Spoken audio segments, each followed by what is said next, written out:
confused. You feel like you're more fucked up than the lies on the evening news. Well, just step right in. We can talk about it all as friends. And if you want, we can hug and kiss and make up for the party ends. Agree or disagree, stop offering me. 'Cause I'm everything you want, damn sure what you need. I won't tell no lies, back up all the facts with truth.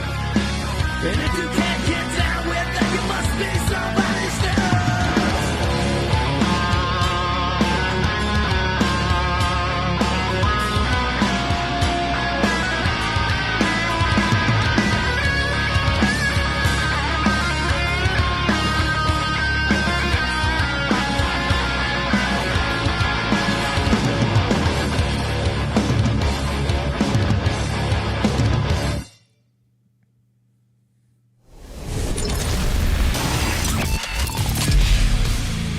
Good morning, Don't Unfriend Me Nation. What are we?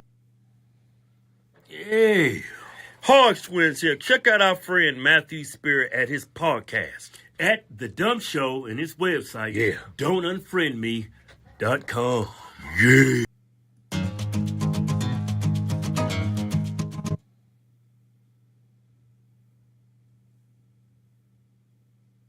Adjusting transmitter output.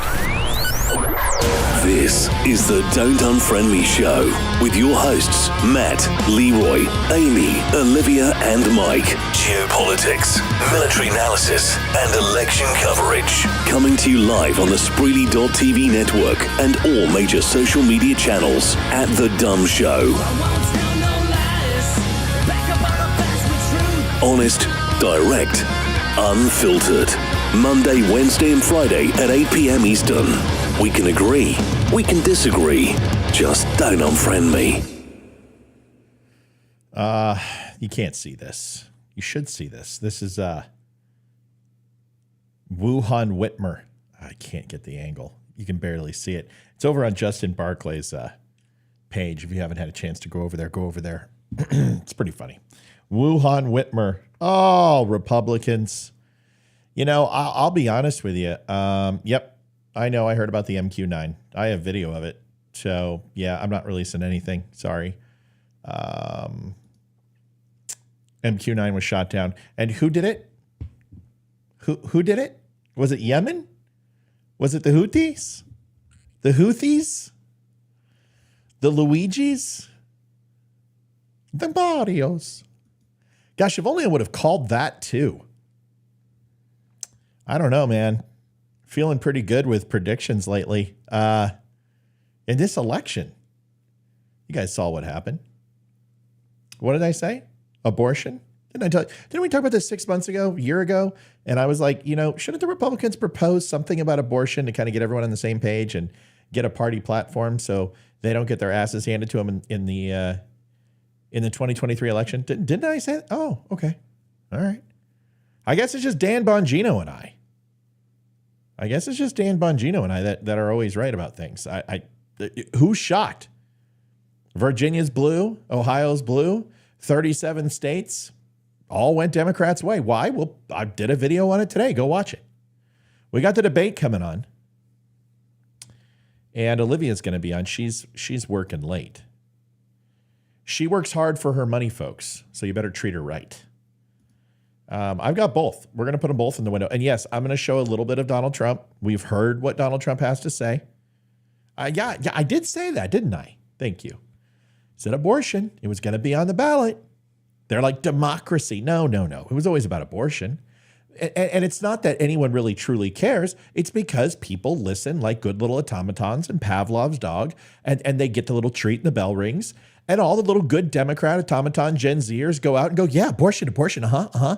And then their generation will be fooled, and then they're going to wake up, and half will become Republicans, and the rest will some will become independents, and some will become disenfranchised, and the rest will stay Democrats. And then the new generation will come in, and Democrats will use them and abuse them just like they always do. And this is what happens.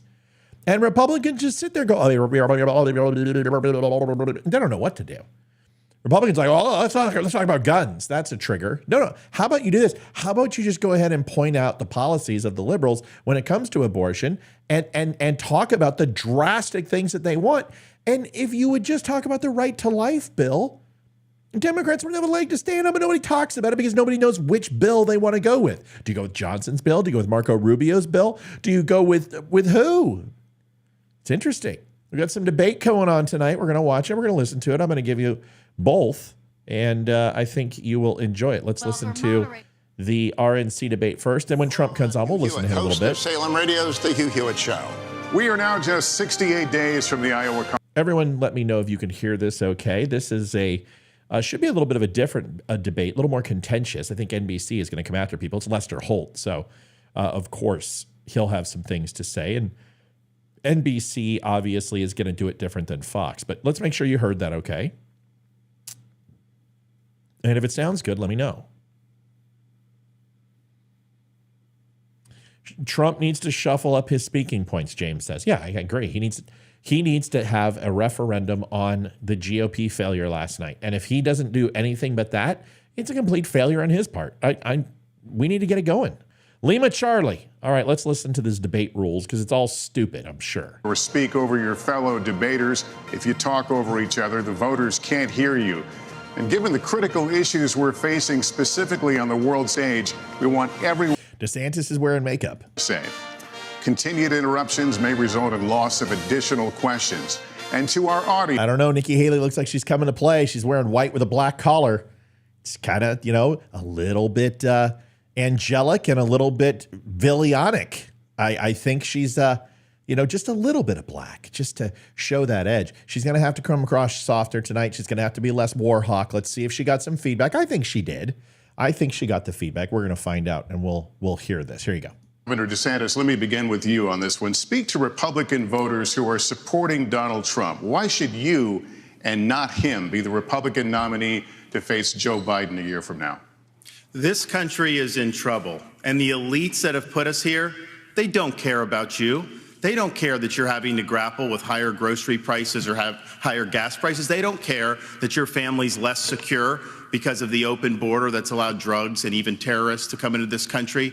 Well, I care. I am not going to sit idly by and let this country continue its downward spiral. We need leadership, and we need it now. I'll take the hits, I'll take the arrows, I'll take the slings, because ultimately it's not about me. It's about you. I will fight for you. I will make sure to lead this country's revival, and I will win for you and your family. Actions speak louder than words. We don't have time for excuses, and it's not something that we're going to be able to have all these distractions. As a veteran, I will get the job done. Now, if you look where we are now, it's a lot different than where we were in 2016. And Donald Trump's a lot different guy than he was in 2016. If you lost the feed, go back out and come back in.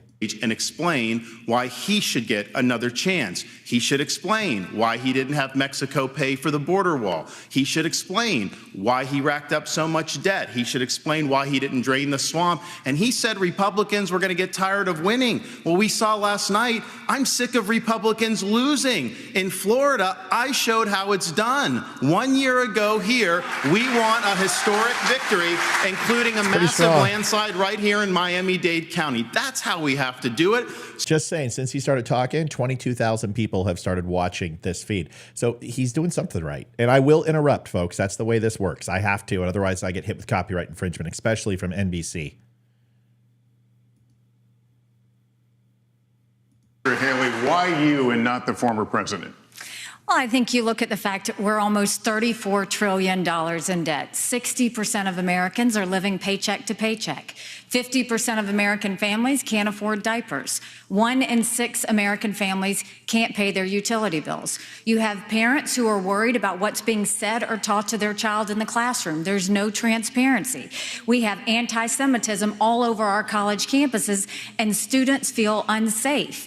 You've got an open border where terrorists can come through, and we've got wars happening all over us, and there are dangers around us. You know, everybody wants to talk about President Trump. Well, I can talk about President Trump. I can tell you that I think he was the right president at the right time. I don't think he's the right president now.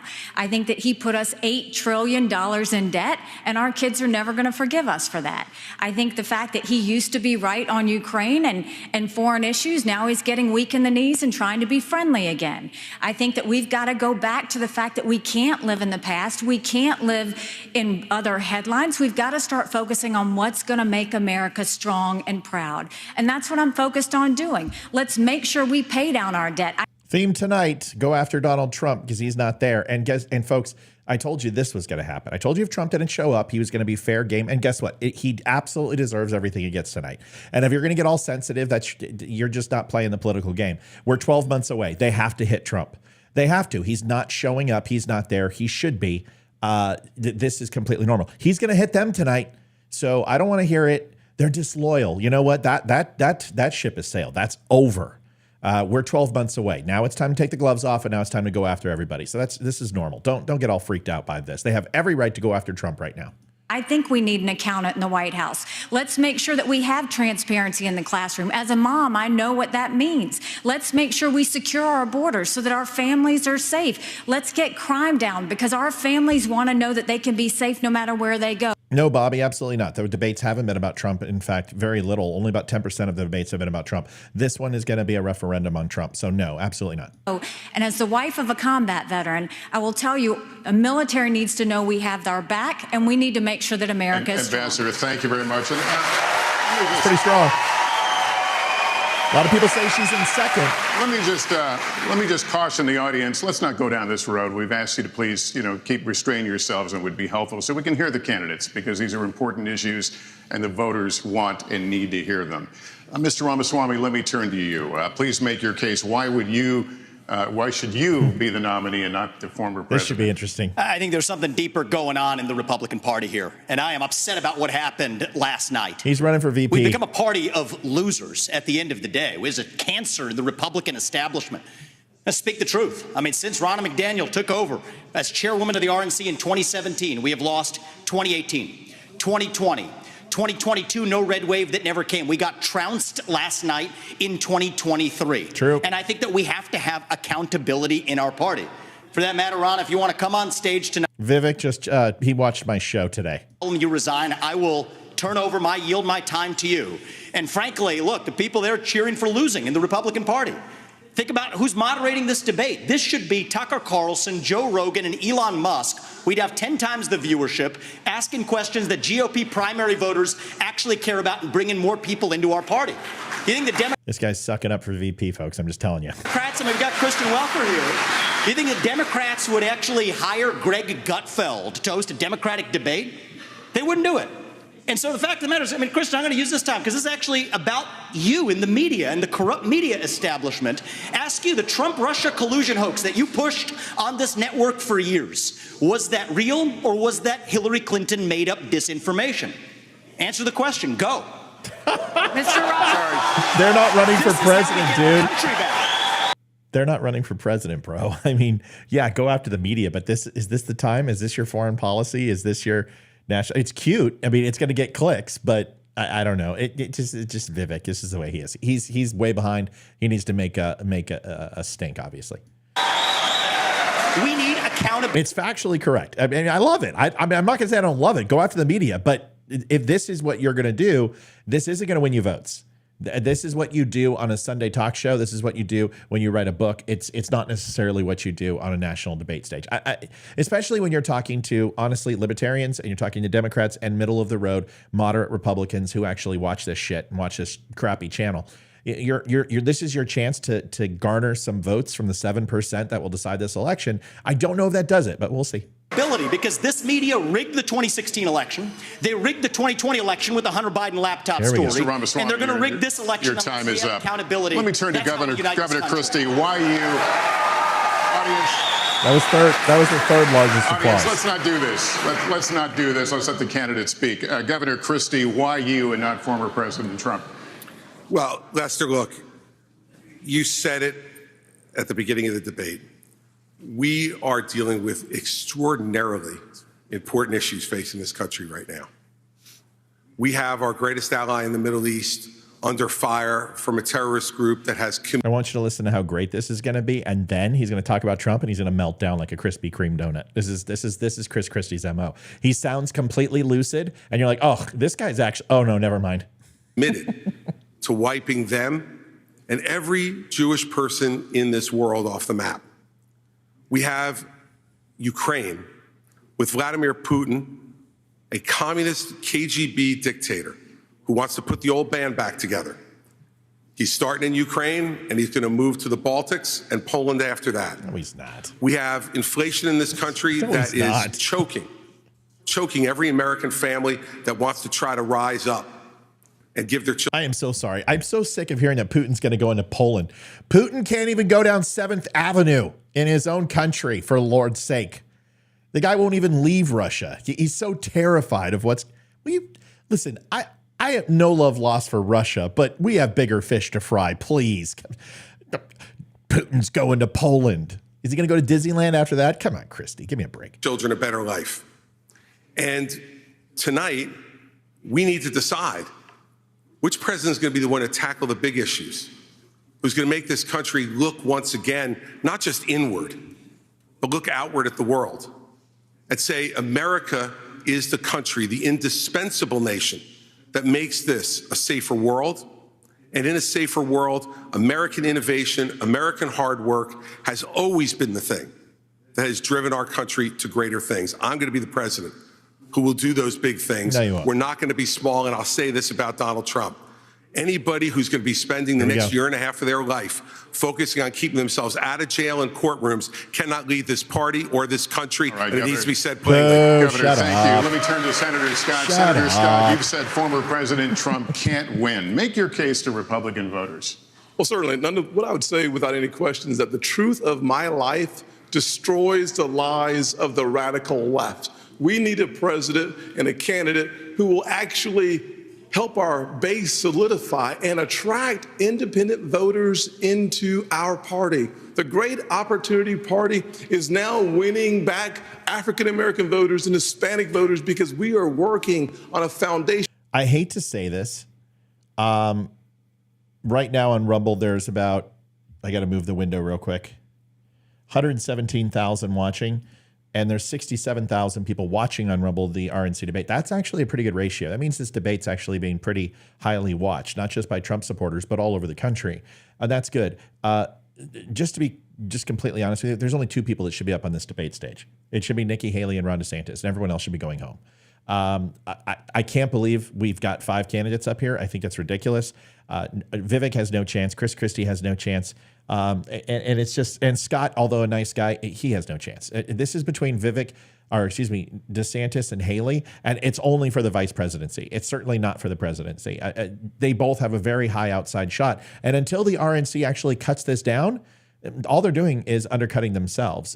One of these people could actually do fairly well against Donald Trump, but not with 500 candidates in the mix. You split the vote too much. The RNC this is a complete kerfuffle. They should have sat 3 of these people down and put 2 up there. You would have seen 22 points go to the winner of tonight, and then it would have been a race. And then you would have forced Donald Trump to come out and actually address it. Now Donald Trump can sit back and just say, all these people are single digits. They don't mean anything to me. That's the problem with the RNC. I mean, we saw it last night. You've seen it for the last 20 years. They're feckless. Based on faith, our nation is facing some deep challenges. It is the loss of faith in this nation that is a part of the erosion that we're seeing every single day. It's restoring faith, restoring our Christian values that will help this nation once again become the city on the hill. When Ronald Reagan talked about the city on the hill, he was coming. Once again, I talk during these things because first, I have things to say. And second, I'm not a cable news provider. I'm not going to sit here and play this and just watch. And third, copyright. Sarah Huckabee Sanders, it looks fantastic, but also doesn't look very good.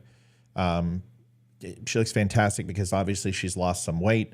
You can see her cheekbones. And, you know, I know a lot of people insult her looks, which I think is just complete bullshit. Beauty is, in my opinion, it is not just aesthetics. It's intelligence. It's how you carry yourself. And there are some very beautiful women who are not necessarily Victoria's Secret models. I think she is a wicked smart woman. And I think, honestly, she looks great tonight, but it doesn't look healthy weight to me. And I'm worried about her. And I don't know if anyone else feels the same. But when I looked at her, I was like, wow, she looks great. And then the second thought was, why does she look so great? That's a very quick period of time to lose some weight. So I hope she's okay. And that's not a good thing for me. Anyway. Coming from Matthew 5, when President Lincoln talked about a house divided, that was Mark.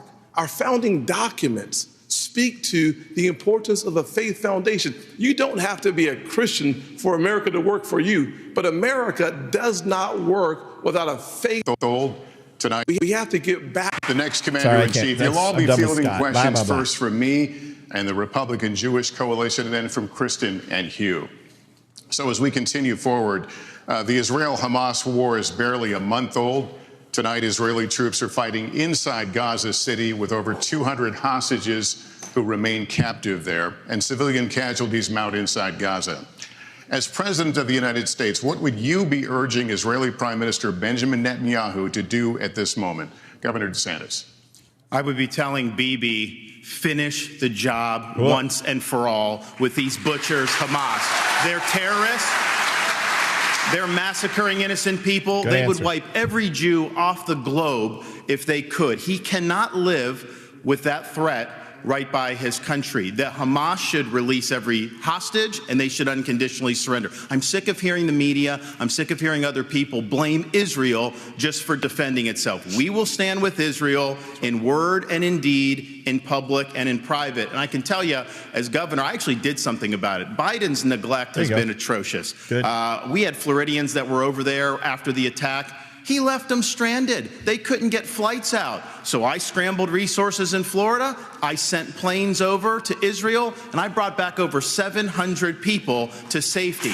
There could have been more hostages had we not acted. And I'll tell you this, I met the first plane load when they came to Florida, and one of the mothers pointed to a 6-year-old daughter, and she said, my daughter had been saying the last 2 nights, Mommy, I don't want to hear any more bombs, no more rockets. I just want to get back to Florida. So there's a difference between words and deeds. We acted and we saved lives. Okay. Thank you. Ambassador Haley, what would you do? What would you be urging Prime Minister Benjamin Netanyahu to do? So that's a strong answer by DeSantis. Strong answer. He's been opposing the Ukraine war. He stood out in Israel. He had to tonight. Nikki Haley looked like a war hawk. Well, I want to hear her answer. This will be the deciding factor right here, this answer, in my opinion, because the only trepidation people truly have about her that's justified is that she is her war sense, her battle sense is a little off. I mean, she's like, I'm going to send special forces in to kill the cartel. No, you're not. And that would be the dumbest decision ever made in U.S. history. I want to hear how she rebounds. This is it. Is she learning Agile? Did she take the feedback? Did she watch my show and learn? Let's find out. Go, Nikki. Pause, for example. The first thing I said to him when it happened was I said, finish them. Finish them.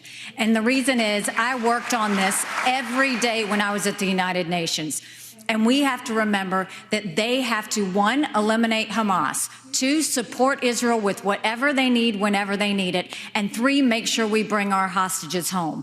We need to be very clear-eyed to know there would be no Hamas without Iran. There would be no Hezbollah without Iran. There would not be the Houthis without Iran. And there would be no Hamas without Israel. Sorry, just if you really want to get specific, but anyway. The Iranian militias in Syria and Iraq that are trying to hit our military men and women if it hadn't been for Iran. And who is funding Iran right now?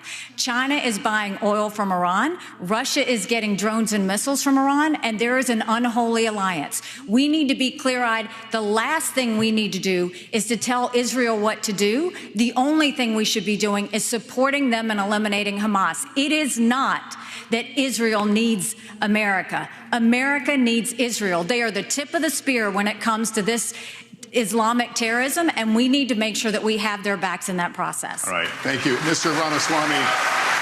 Mr. Ramaswamy, any daylight between you and the candidate? DeSantis won that. She's got to stay out of the geopolitical stuff when she's talking about military. Nobody cares who needs who. It's a matter of all alliances are mutually beneficial. Otherwise, they shouldn't be alliances, right? It's not the best answer. She's got to work on this. She's got to learn to keep it simple. The answer is simple. The answer is I support 100% what Ron DeSantis said. We happen to be aligned on this. I support Israel 120%, and Iran, we are watching, and I promise you, in a Haley presidency, if these things happen, we will set you back to the economic Stone Age if you even get froggy. Make it clear. You don't need to lay out. Everyone knows what Iran's doing. Everyone understands they back the Houthis. They understand they back the IRGC. They back Hamas. They back Hezbollah. We know this. It doesn't need to be said. What needs to be said is, Iran, if you blink, we will go ahead and bitch slap you into the Stone Age. That's fine to say that if that's your foreign policy. It's just... nobody needs a history lesson. That's my point. There's other things that she should take her time on. This one, I would have punted it quickly. DeSantis already won the points. Move on. Don't repeat what he said and then try to expound on it. And it makes you sound like you're too, I don't know, bloodthirsty. It's just, you can't say the same thing over and over that somebody else says and then try to expand on it, because then it just makes you seem like a war hawk again. She should have pulled back. She got her statements out last debate. But once again, it's not going to kill her. It's not going to hurt her, but it doesn't help her. And that's what she should be focused on. As we just heard in this issue, on what you would tell the Prime Minister? Not in terms of what I would tell the Prime Minister, no. In fact, I would go one step further. Roxanne says she needs to go. She's been a failure. A failure at what? She's been successful at everything she's done.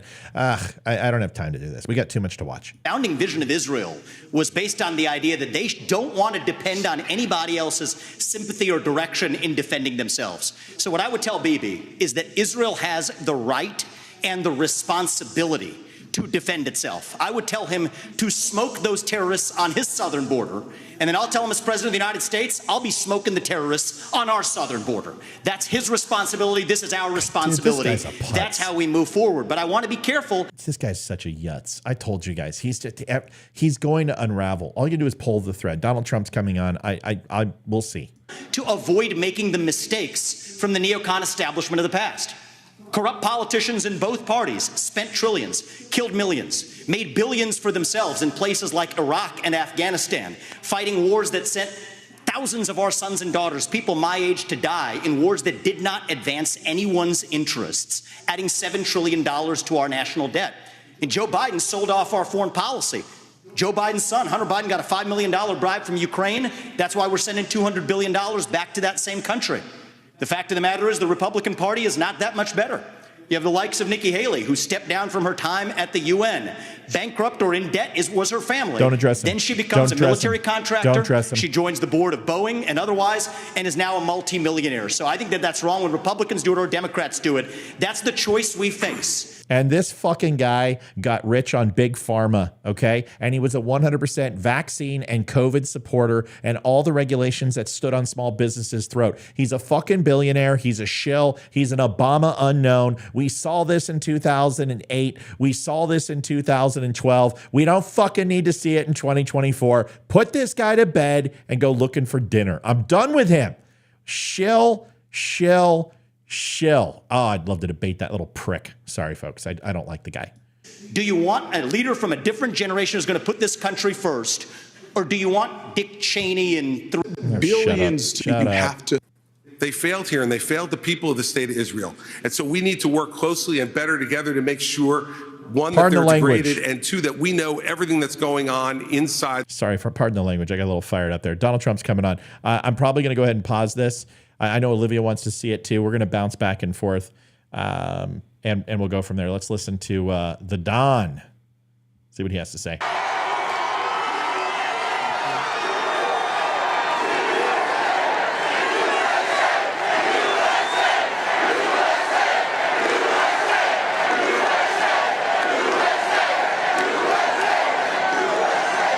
Well, I want to thank you very much, and Sarah, thank you for the wonderful endorsement, and Arkansas is in very good hands. It's a great place.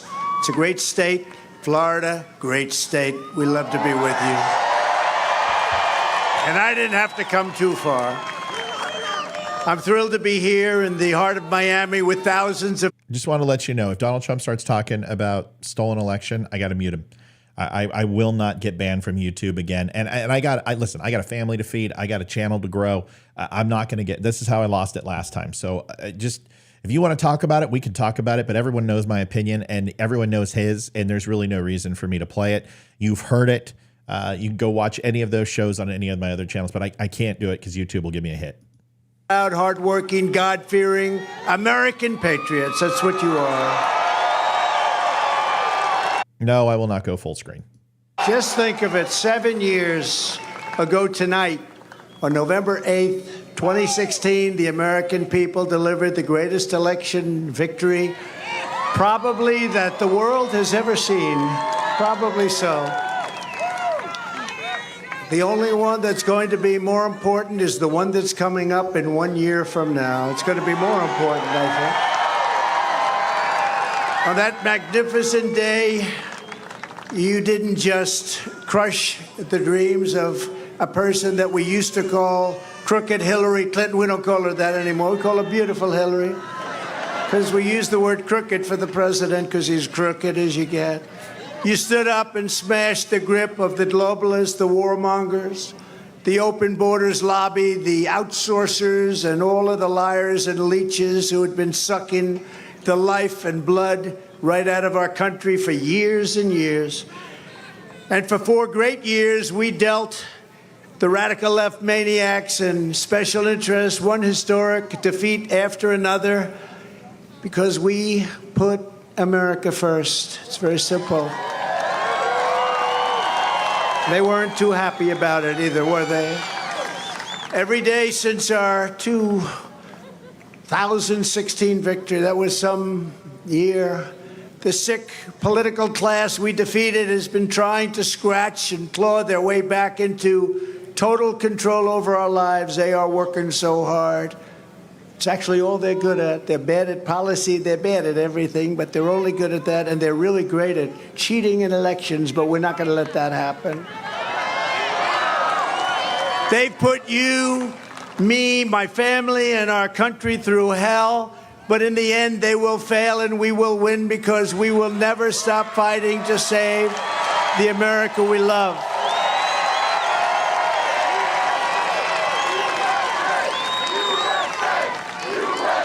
I just want to go ahead and make a prediction right now. I believe that Vivek will drop out of the race here. That was his kind of swan song, and he's there to blow it up tonight. That's just my prediction. That's not. It's hilarious and it's great, and it's going to sell books, and it's going to sell his late night tour that he does. But to me, that's a towel move to go after the media like that. They'll clown him up for that. And I truly believe that's just him saying, I'm going to say whatever I want now. I'm vindictive. I don't like the way I've been portrayed. I don't like the way these candidates treated me. So I'm going to go out and use the nuclear option. I would be really surprised if we don't see him bow out at the end of the week. But that's my gut. We'll see if I'm right. And you know how this goes. Come on, folks.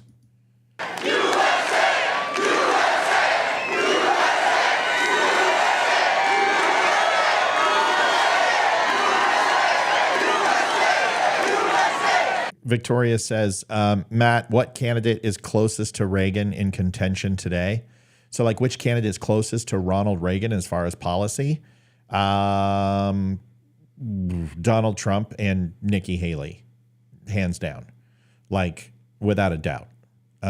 Maybe even more Haley, because Trump has done some things that are a little bit different than Reagan. Reagan did believe in unfettered access to trade. Was 100% capitalism. He never would have put tariffs on China.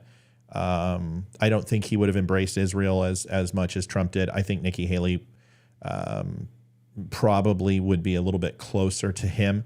And Reagan was a war hawk. There's no doubt. If he didn't get his way, war was the answer. So those are the two that are closest to Reagan. I mean, Nikki Haley has some fairly conservative views. I think she's a little bit more moderate socially than Reagan was. And I think Trump, honestly, is extremely moderate socially. He just doesn't come out and say that. In the past, he hasn't been 100%, against abortion. He had positioned himself in a lot of ways to be pro-choice in some cases. But they both have a lot in common with Reagan. I'll get to Trump because I know people get all pissed off when I don't let him talk. It's not like you haven't heard everything he said before. Crooked Joe Biden. We haven't seen Nikki Haley do anything. UN ambassador, governor, hell of a lot more than Vivek, hell of a lot more than Donald Trump had an experience. She's been a CEO and executive for 2 major defense contractors, World Policies. She's done well in the private sector. Her husband's military. What do you mean she hasn't done anything? She's done more than you. I promise you that. So he who's without sin may cast the first stone.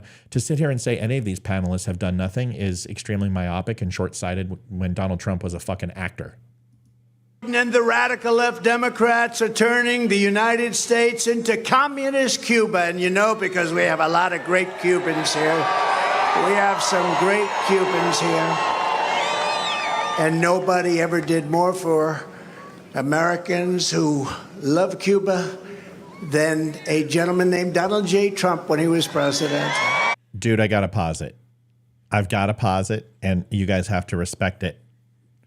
Olivia just brought me home something. She has a client at work who is a Diablo, or works at Blizzard. And Olivia and I are huge fans, and he gave me a present. Gave me a present. I'm gonna eat. How do unboxing YouTube videos be like? It's the Oh. I haven't looked at it at all. Holy shnikes. Oh, get that. Sorry. This is huge. What is that? Is that like a... It's like a painting. Oh, this is awesome.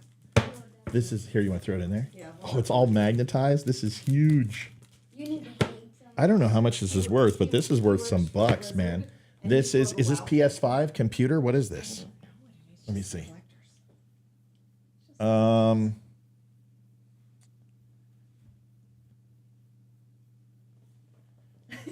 It's got to be computer. It's got to be. I know, it's just a gift box. It's a collector. Oh, dude. Limited edition Diablo 4 collector's edition. It's heavy. It's like 40 pounds. It's so heavy. This thing is massive. Here you go. Careful, don't drop it. Don't do what I did. All right. Sorry, folks. I'll be back. Pretty excited.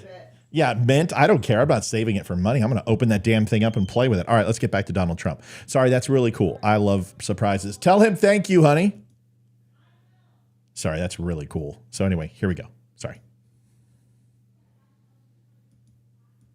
Got it going beautifully. You're going to be taking it over very... Jeremy, no one ever said she'd be president. I never predicted her to be president. I don't know why you even saying that. Must be the first time watching the show, bro. Never said Nikki Haley was president or ever would be. So now what's your argument? Oh, well, you know, as long as she's not going to be president. quickly. And then they blew it. We want Trump! We want Trump! We want Trump! We want Trump! We want Trump! We want Trump! We want Trump! We want Trump! What they've done is... Yes, it was a client of my wife's who knows the show, and he works at Blizzard, and he brought it and gave it to us, which is just the coolest thing in the world. All right, I got to play this, guys. Sorry, I can't answer any more about Diablo. So terrible in the last 3 years with respect to Cuba. We had it just where we wanted it. It was all set to go, and they blew it. They blew it so badly. Just like the Cuban regime, the Biden regime is trying to put their political opponents in jail, shutting down free speech, taking bribes and kickbacks to enrich themselves and their very spoiled children. My children aren't so spoiled, are they, huh? Rigging and cheating in elections, using the fake news media to cover up their colossal incompetence and stupidity, what they've done to our country, nobody can even believe it. And using the fear tactics of a police state, because that's what we've become, to persecute. Okay, Jeremy, if you can't even spell rhino, then you can't even talk about it, because if you can't spell it, it means you don't know what it means. So Nikki Haley's voting record is 96.7% as far as a governor. She didn't vote as UN ambassador. She's not a war hawk. She doesn't have a chance to be a rhino. I don't think you know anything about her. I think you're just projecting you want Donald Trump, and that's fine. There's plenty of people like that. But if you don't educate yourself, you just kind of look like a putz. So no offense, but stick around a while. Watch the show. Maybe you might learn some things, because for you to say that Nikki Haley is a rhino, you don't even know what it means. Essentially what a rhino means to you is anyone who isn't Donald Trump. And I think that's what really hurts the party. And it also hurt us last night. So Donald Trump can't be 50 governors. Okay. He can't be 400 plus some odd state legislatures. He can't be 100 senators. He can't be thousands of city councilmen and women. He's only one person, and you're going to need other people in the party in order to move forward with change. For you to just try to destroy every single person simply because they're not Donald Trump. Bro, what are you going to do in a year if he doesn't get it? You're going to be left without a chair. And honestly, it's people like you who, in my opinion, I don't want you in my party. You need to go create your own party because there is life after Donald Trump. And I'm sorry, even though I want him to win, I'm at least looking down the road. Can you imagine if you were a football team or a hockey team and you're like, we're going to put all our money on this one guy. Well, he's going to retire next year. You're like, oh, it doesn't matter. This is the guy. This is who we want. We're going to trade our first round draft picks. We're going to get rid of our entire bench. We're not going to have a farm team because this guy's going to win it for us today. And then you don't win and your entire team's gone and you're into bankruptcy. It doesn't make any sense. I don't understand why you can't love Donald Trump and see other people that would be amazing for his cabinet or be an amazing vice president. Your views are myopic. It's a cancerous way to be and it needs to stop. But you know what? You be you, bro. I don't know. Just don't expect me not to call you out on it. Christians and especially Catholics. What's going on with Catholics? They're after Catholics. What have Catholics done? They're after Catholics, aren't they? Any Catholic. Jeremy, please don't talk anymore. You're driving me crazy. Give me a fucking headache. Or Christian that votes for a Democrat, I have to say, you're fools if you do that. You're fools. Because what they're doing is unthinkable. But we're here tonight to declare that Crooked Joe. I like Trump too, but I will honor Trump until he's gone with loose. Win, lose, or draw. Lose, bro. Lose. Forget it. Biden's banana republic ends on November 5th, 2024. We're not talking about, if you watch the show longer than 5, Jeremy, I'm going to give you one more thing. This is the last time I talk to you because you're distracting from the show. You have never watched my show. You're walking into my house and you're telling everyone here in the pulpit, in the pews, in the dining room, who I am. You don't know the first fucking thing about me. You don't know who I like, who I don't like, what I'm saying, what I'm not saying, because you haven't listened to me. You're a person who is entrenched, who listens to one source of media, and it's like you're walking in here and taking the blinders off, that's not the way this works. Sit around, stay a while, kick up your feet, have a cigarette, take a few pops, relax. But if you're going to come in here and tell me who I am, brother, you're not going to get along. You're going to get punked. You don't know anything about me. You don't know what I want, what I don't want. So stick around, learn, or get the fuck out. Either way, you decide.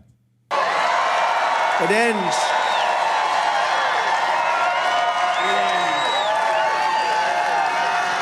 As you know, Biden and the radical left Democrats claim to be defending democracy. He's always talking about democracy. He doesn't know what the word means. He can't define it.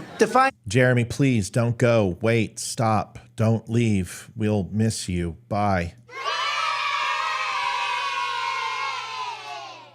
Bye, Jeremy. We'll see you, buddy. For us, Joe.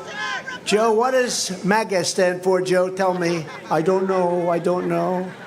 We'll ask him that during a debate. What does MAGA stand for? I don't know.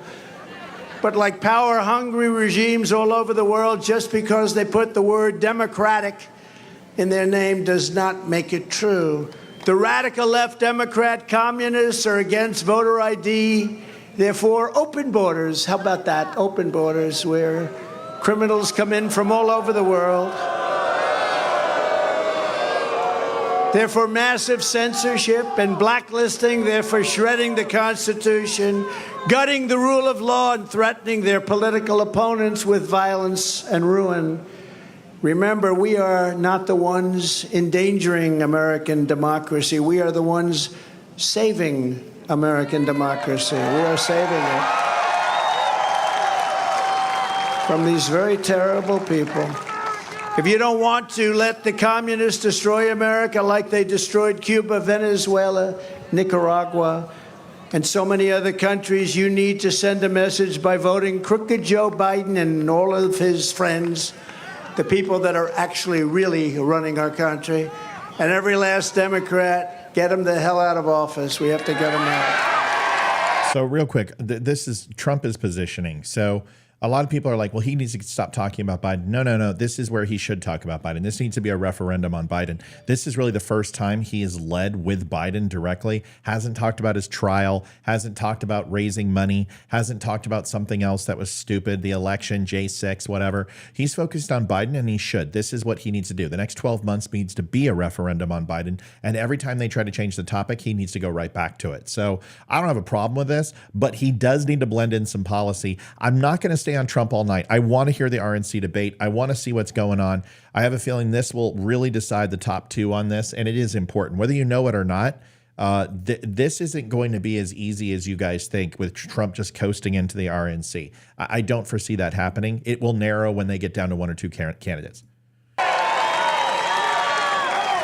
Because this race is not just about beating Crooked Joe, it's about defeating the entire rotten, corrupt, and tyrannical establishment right now. No, Jeremy, please don't stay. I can already tell you, we have enough Karens. Don't stay. You can leave.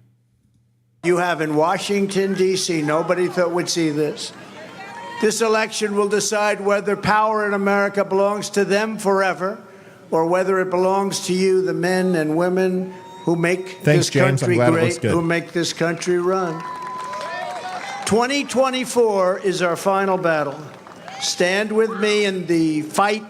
We will finish the job that we started so brilliantly 7 years ago. We never had a country like we had just 3 years ago. The job we did things that nobody thought were possible. With your vote, we are going to win the Florida primary for a third straight time.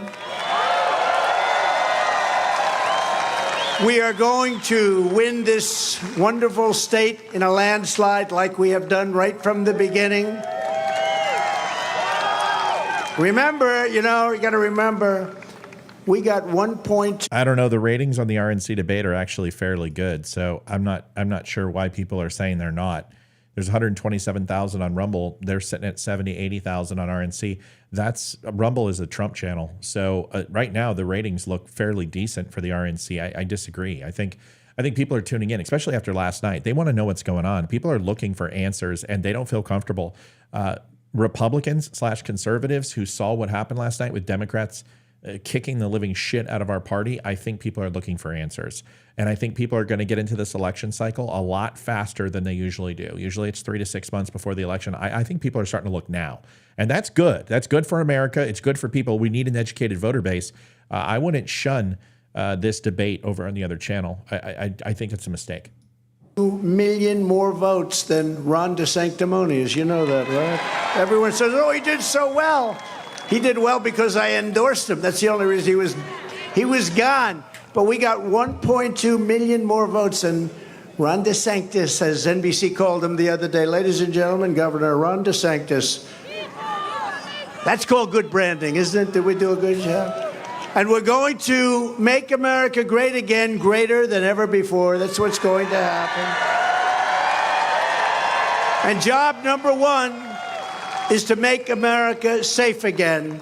For 4 straight years under the Trump administration, I kept America safe. I kept Israel safe. I kept Ukraine safe. And I kept the world safe. Debbie, we're going to play the debate. Don't worry. I've got it on pause. It's right there. Olivia's eaten. She's going to want to hear it too. So we're going to go back to the debate. I played about 20 minutes of the debate. I'm going to play 20 minutes of Trump. I don't imagine Trump's going to say too much new tonight. I don't imagine any major revelations. He's going to hit Biden. He needs to. He needs to lay off the RNC people, let them do their thing, and he needs to go after Biden hard. That should be his focus. 12 months. It's a single target. Joe Biden. If Israel, Ukraine would have never happened under the Trump administration, there was no chance it would have happened. Those two events alone would have never happened. Inflation would have never happened, It was caused by stupid people on energy policy, but we'll get it back really fast. Before I took office, there was a terrorist attack seemingly every week. People were getting massacred left and right, including the Pulse nightclub murders in Orlando. You remember that, how horrible that was? With me in the White House, we stopped it cold. Nothing happened. For 4 years, nothing happened. I completely obliterated the ISIS territorial caliphate. They said that couldn't be done. And I terminated its founder and leader who was trying to rebuild it again, al-Baghdadi. And we also ended the life of the world's top terrorist ever probably, Qasem Soleimani, the father of the roadside bomb. When you see young men and women. All right, so let's go ahead and play the other one for a little bit. Is I wear heels. They're not for a fashion statement. They're for ammunition. What we need to be doing for Iraqis, don't wear them unless you. Approximately 24 of our U.S. servicemen. Do you support the use of military force by the United States against Iran? Governor Haley, would you please answer that? Yes, I'd first like to say they're 5-inch heels, and I don't wear them unless you can run in them. We got two of you on stage. The second thing that I will Dude, she just crushed DeSantis. say is I wear heels. They're not for a fashion statement. They're for ammunition. What we need to be doing for Iraq and Syria is, first of all, the idea that our men and women could be targeted and that we've allowed almost 100 hits to happen under Biden's watch is unthinkable. We need to understand this is Iran giving the green light, telling them what to do, and we shouldn't be doing the tit for tat like what Joe Biden has done. We need to go and take out their infrastructure that they are using to make those strikes with so they can never do it again. Iran responds to strength. You punch them one and you punch them hard and they will back off. But what we don't need is Biden falling all over himself to get back in the Iran deal. Him giving $6 billion to get 5 hostages home. Him telling Netanyahu now that he needs a pause or a ceasefire. We don't need him going and sitting there tiptoeing around Iran because he thinks they're going to do something. You don't respond to an enemy and a terrorist with fear. You respond with strength. When you do that, that's when the world pays attention, and that's when Iran stops. Thank you. Governor DeSantis, if I can continue with you. Good answer. Just today, the U.S. launched another one of its limited airstrikes against targets in Syria, this time Iranian-linked facility. How far would you go militarily to hold Iran accountable? Well, first, Matt, thanks for your question, and I appreciate what you've done over the last month. I know it's been very difficult for the community, and appreciate you guys rallying together in difficult times. I actually served in Iraq back in the day, and we had al-Qaeda in Iraq. You had Shia militias that were funded by Iran that were killing hundreds and hundreds of U.S. troops. And as commander-in-chief, I am not going to put our troops in harm's way unless you're willing to defend them with everything you have. Biden has them out there. They're sitting ducks. He's doing glancing blows. That's just inviting more attacks from the Iranians. I would say you harm a hair on the head of an American service member, and you are going to have hell to pay. We are not just going to sit there and let our service members be sitting ducks, and that's true whether it's Iran or whether it's any country on the world. We have to be strong, and we have to defend the people who defend us. All right, thank you, Governor. Now our second. Still Point's in the house. Welcome, Still Point. You guys got a shout out on the show. You guys get a shout out on every show. Good to have you guys in the house. Second and final question from Matthew Brooks of the Republican Jewish Coalition. Please watch. Jewish students across the country are threatened and under attack.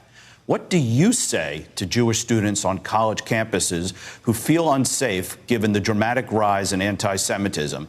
And what do you say to university presidents? Stop wasting your money on college. That's what I would say. And college presidents who have not met the moral clarity moment to forcefully condemn Hamas terrorism.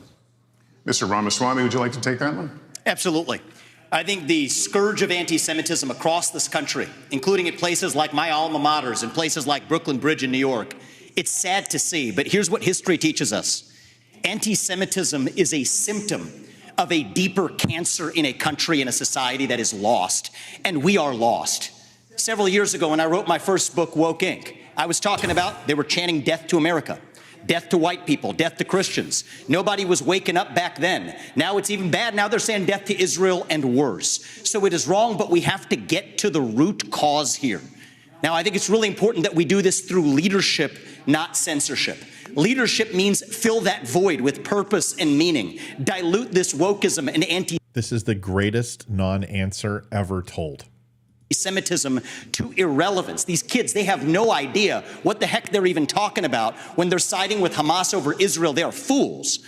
But I also want to caution here, if we go the direction of Ron DeSantis or Nikki Haley, with whom I respectfully disagree on this issue, pro-censorship, telling student groups to disband, mark my words, soon they will say if you question a vaccine and its side effects, you're a bioterrorist. Soon they will say that if you show up at a school board meeting, you're a domestic terrorist. Soon if they say that J6 prisoners should be released, you're an... Hey there, Vivek, I've got a little news flash for you, dickhead. They're already doing that. And they're doing it every single day, and they've been doing it for the last 3 years since Donald Trump left office. What the fuck are you talking about? What do you mean they're going to censor people? What do you mean they're going to label parents as domestic terrorists? What do you mean they're going to take J6ers who didn't do anything and held the ones accountable who did, thank God? What are you talking about, bro? You're talking about something completely different. You're talking about people on a college campus who are focused on eradicating a group of people based upon their lineage or their theological beliefs. That is very different than what you're talking about. This makes no sense. It's like, dude, where has he been living? What's he talking about? This has been going on. Welcome to the FBI. Welcome to the classification of looking at people as terrorists who are challenging the school systems, challenging parents, challenging the school boards, challenging that their daughter was raped in a bathroom by a trans person. What the hell are you talking about, bro? But you sell that book, man. You sell that book. Terrorist. So that's where this road ends. We don't quash this with censorship because that creates a worse underbelly. We quell it through leadership by calling it out. These university administrators have lost their way, and we need leadership at the top in the United States of America that restores our founding values. We have done equal time on Trump.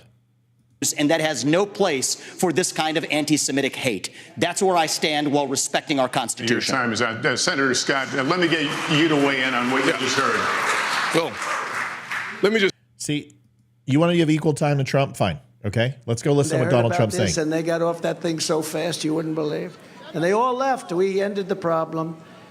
I will also quickly cancel the student visas of all Hamas sympathizers on college campuses, which have been infested with radicalism like never before, college campuses. On day one, I will stop the invasion of our southern border. We will stop it. Think of this, 1.5 million people, in my opinion, are coming in every 2 months. I think the number's going to end up being not 3 million people, not 5, not 7, not 10 that you hear. The real number, you know, talking about gotaways. You know what the gotaways are? Many, many times the ones they catch. I think the number is going to be more than 15 million people, which is larger than New York State. Thank you. Under Biden, the United States has become the dumping ground of the world. Inmates are being emptied out of their prisons, insane asylums, and mental institutions, and they're pouring into the United States. Think of it, empty insane asylums. That's a bad word. My people say, please don't use those words, sir. Why? Because it's so nasty. Well, that's true. Now, an insane asylum is Silence of the Lambs. Anybody ever hear of Hannibal Lecter?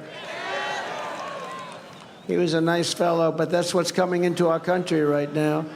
Okay, all right. So we've heard all this before. In Florida, who their kids do not feel safe even going to university campus at all outside of the state of Florida. You have Jewish students fleeing for their lives at Cooper Union. Joe Biden should have the Department of Justice on these college campuses and holding the universities accountable for civil rights violations. When you should not have money going to these places. I already acted in Florida.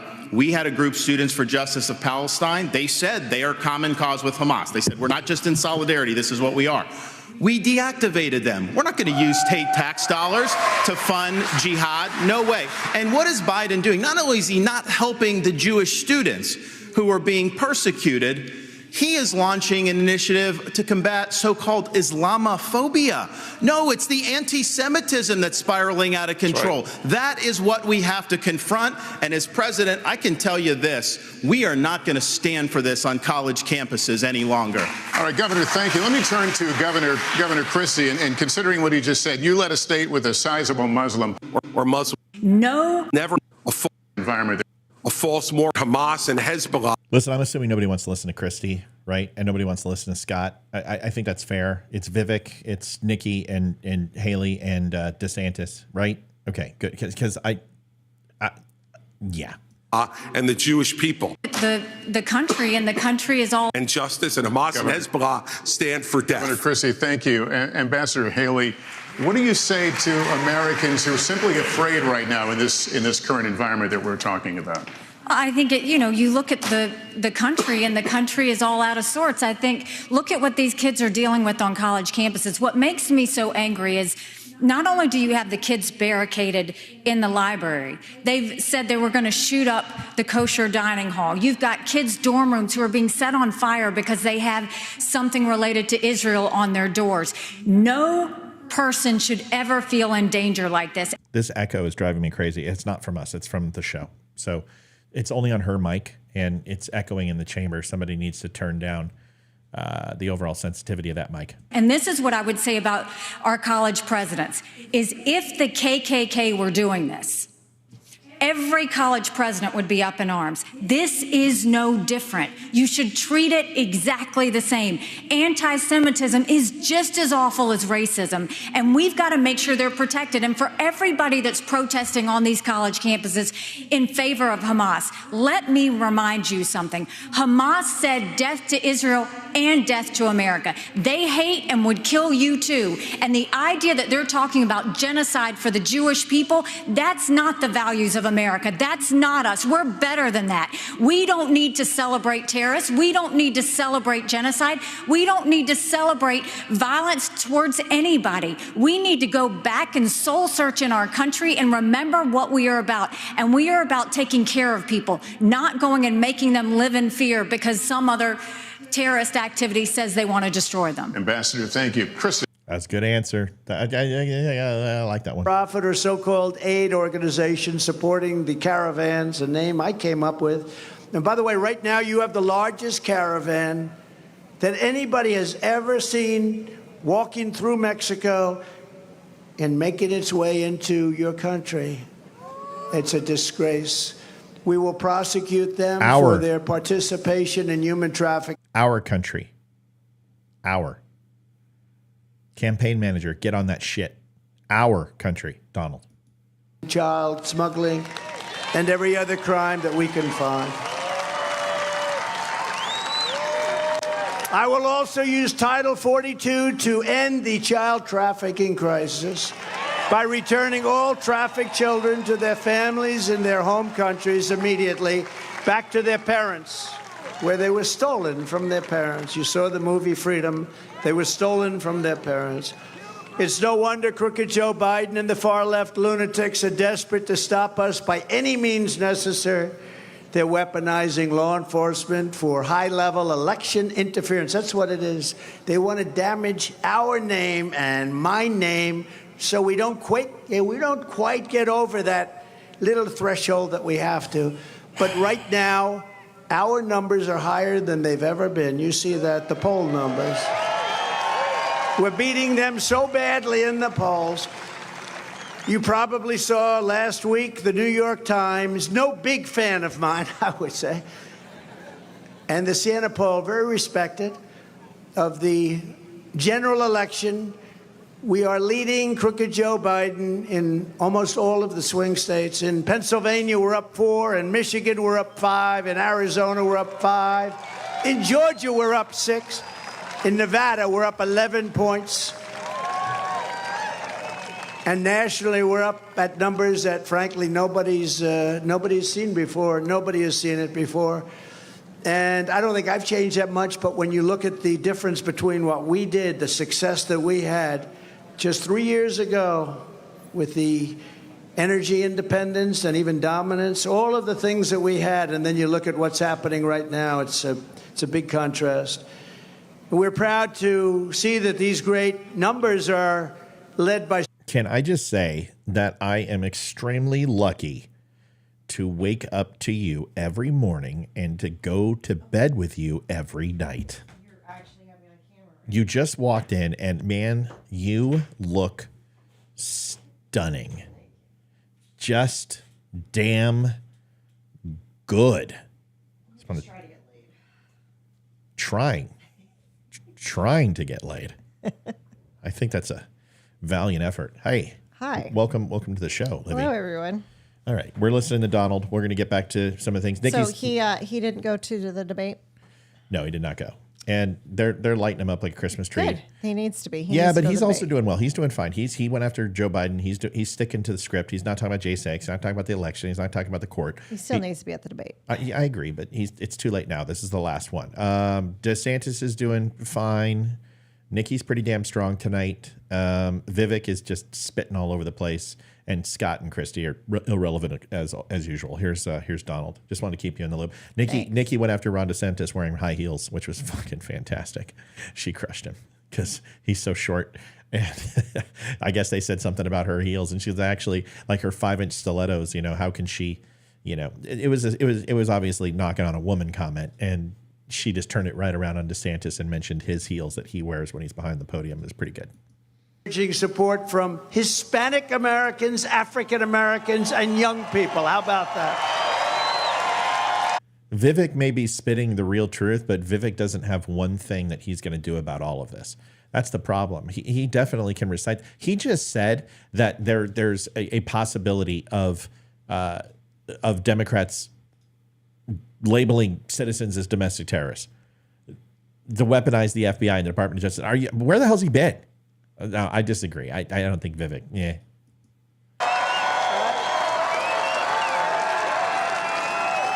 In the primary, we're leading the field with an average of 61% for Trump. And you have about, 7 or 8 candidates left? I think they're at a debate tonight. Nobody's talking about it. Everybody's watching. There's quite a people watching. I'm just saying. So it's 61% for your favorite president, me, and I'll tell you, this is the lowest ratings I've ever had with Trump on screen. Every time I put the RNC on, it goes up. So I'm just letting you know. I don't know if that's true tonight. We're going to see when the ratings come out, but every time the RNC starts playing, it goes up. I think after what happened last night, I think people are very interested in the candidates. They want to know what's going on. They want to know where the Republican Party is. Remember, a lot of people are just waking up from a hibernation. People don't get involved in politics this close. This is way too close. But I think last night scared the shit out of some people. Let's go ahead and listen to the answer here from Vivek. Actually achieved the objective of keeping our military home. And that's good news. Thank you, Senator Scott. Mr. Ramaswamy, are you persuaded by President Zelensky's urgent new plea? Where do you stand on more funding? I'm absolutely unpersuaded.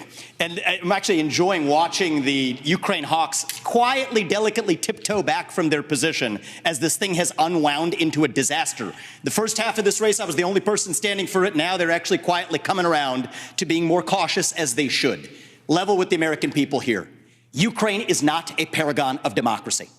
This is a country that has banned 11 opposition parties. It has consolidated all media into one state TV media arm. That's not democratic. It has threatened not to hold elections this year unless the U.S. forks over more money. That is not democratic. It has celebrated a Nazi in its ranks, the comedian in cargo pants, a man called Zelensky, doing it in their own ranks. That is not democratic. More facts for you that you won't hear from the mainstream in either party or the mainstream media.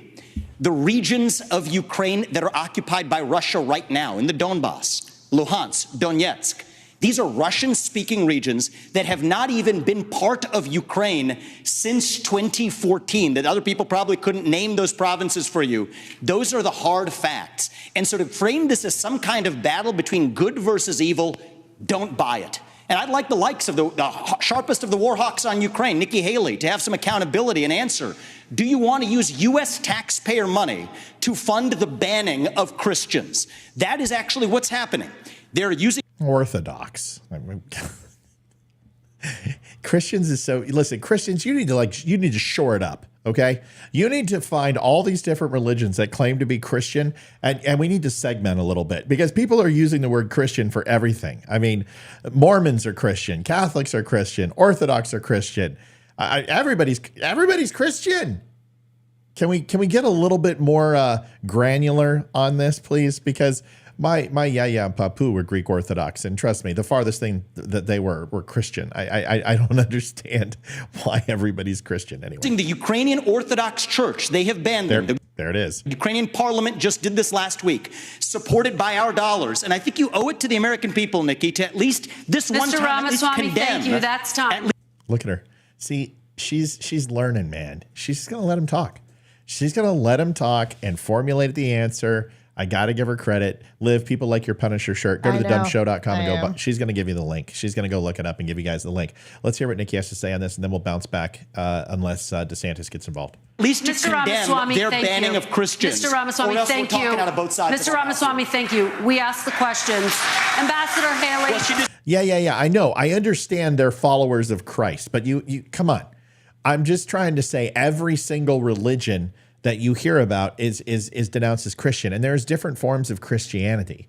There's different levels of Christianity. I don't understand why people can't see the difference. Just like there's different sects of Muslims, there's different sects of all types of different religions. I think we loosely say Christian for everybody, and these people on the stage will use it to their advantage. But when it comes down to any other type of talking point, they don't recognize them as Christians. I don't see people going into certain areas of Honduras or Mogadishu or the Congo and saving those type of Christians. I don't see people going and helping the Uyghurs in China who are Christians. Can we stop pretending that all Christians are the same in the eyes of the world? Because they're not. And when people go ahead and pretend that they are, it kind of makes me sick. What is your take on more funding for Ukraine?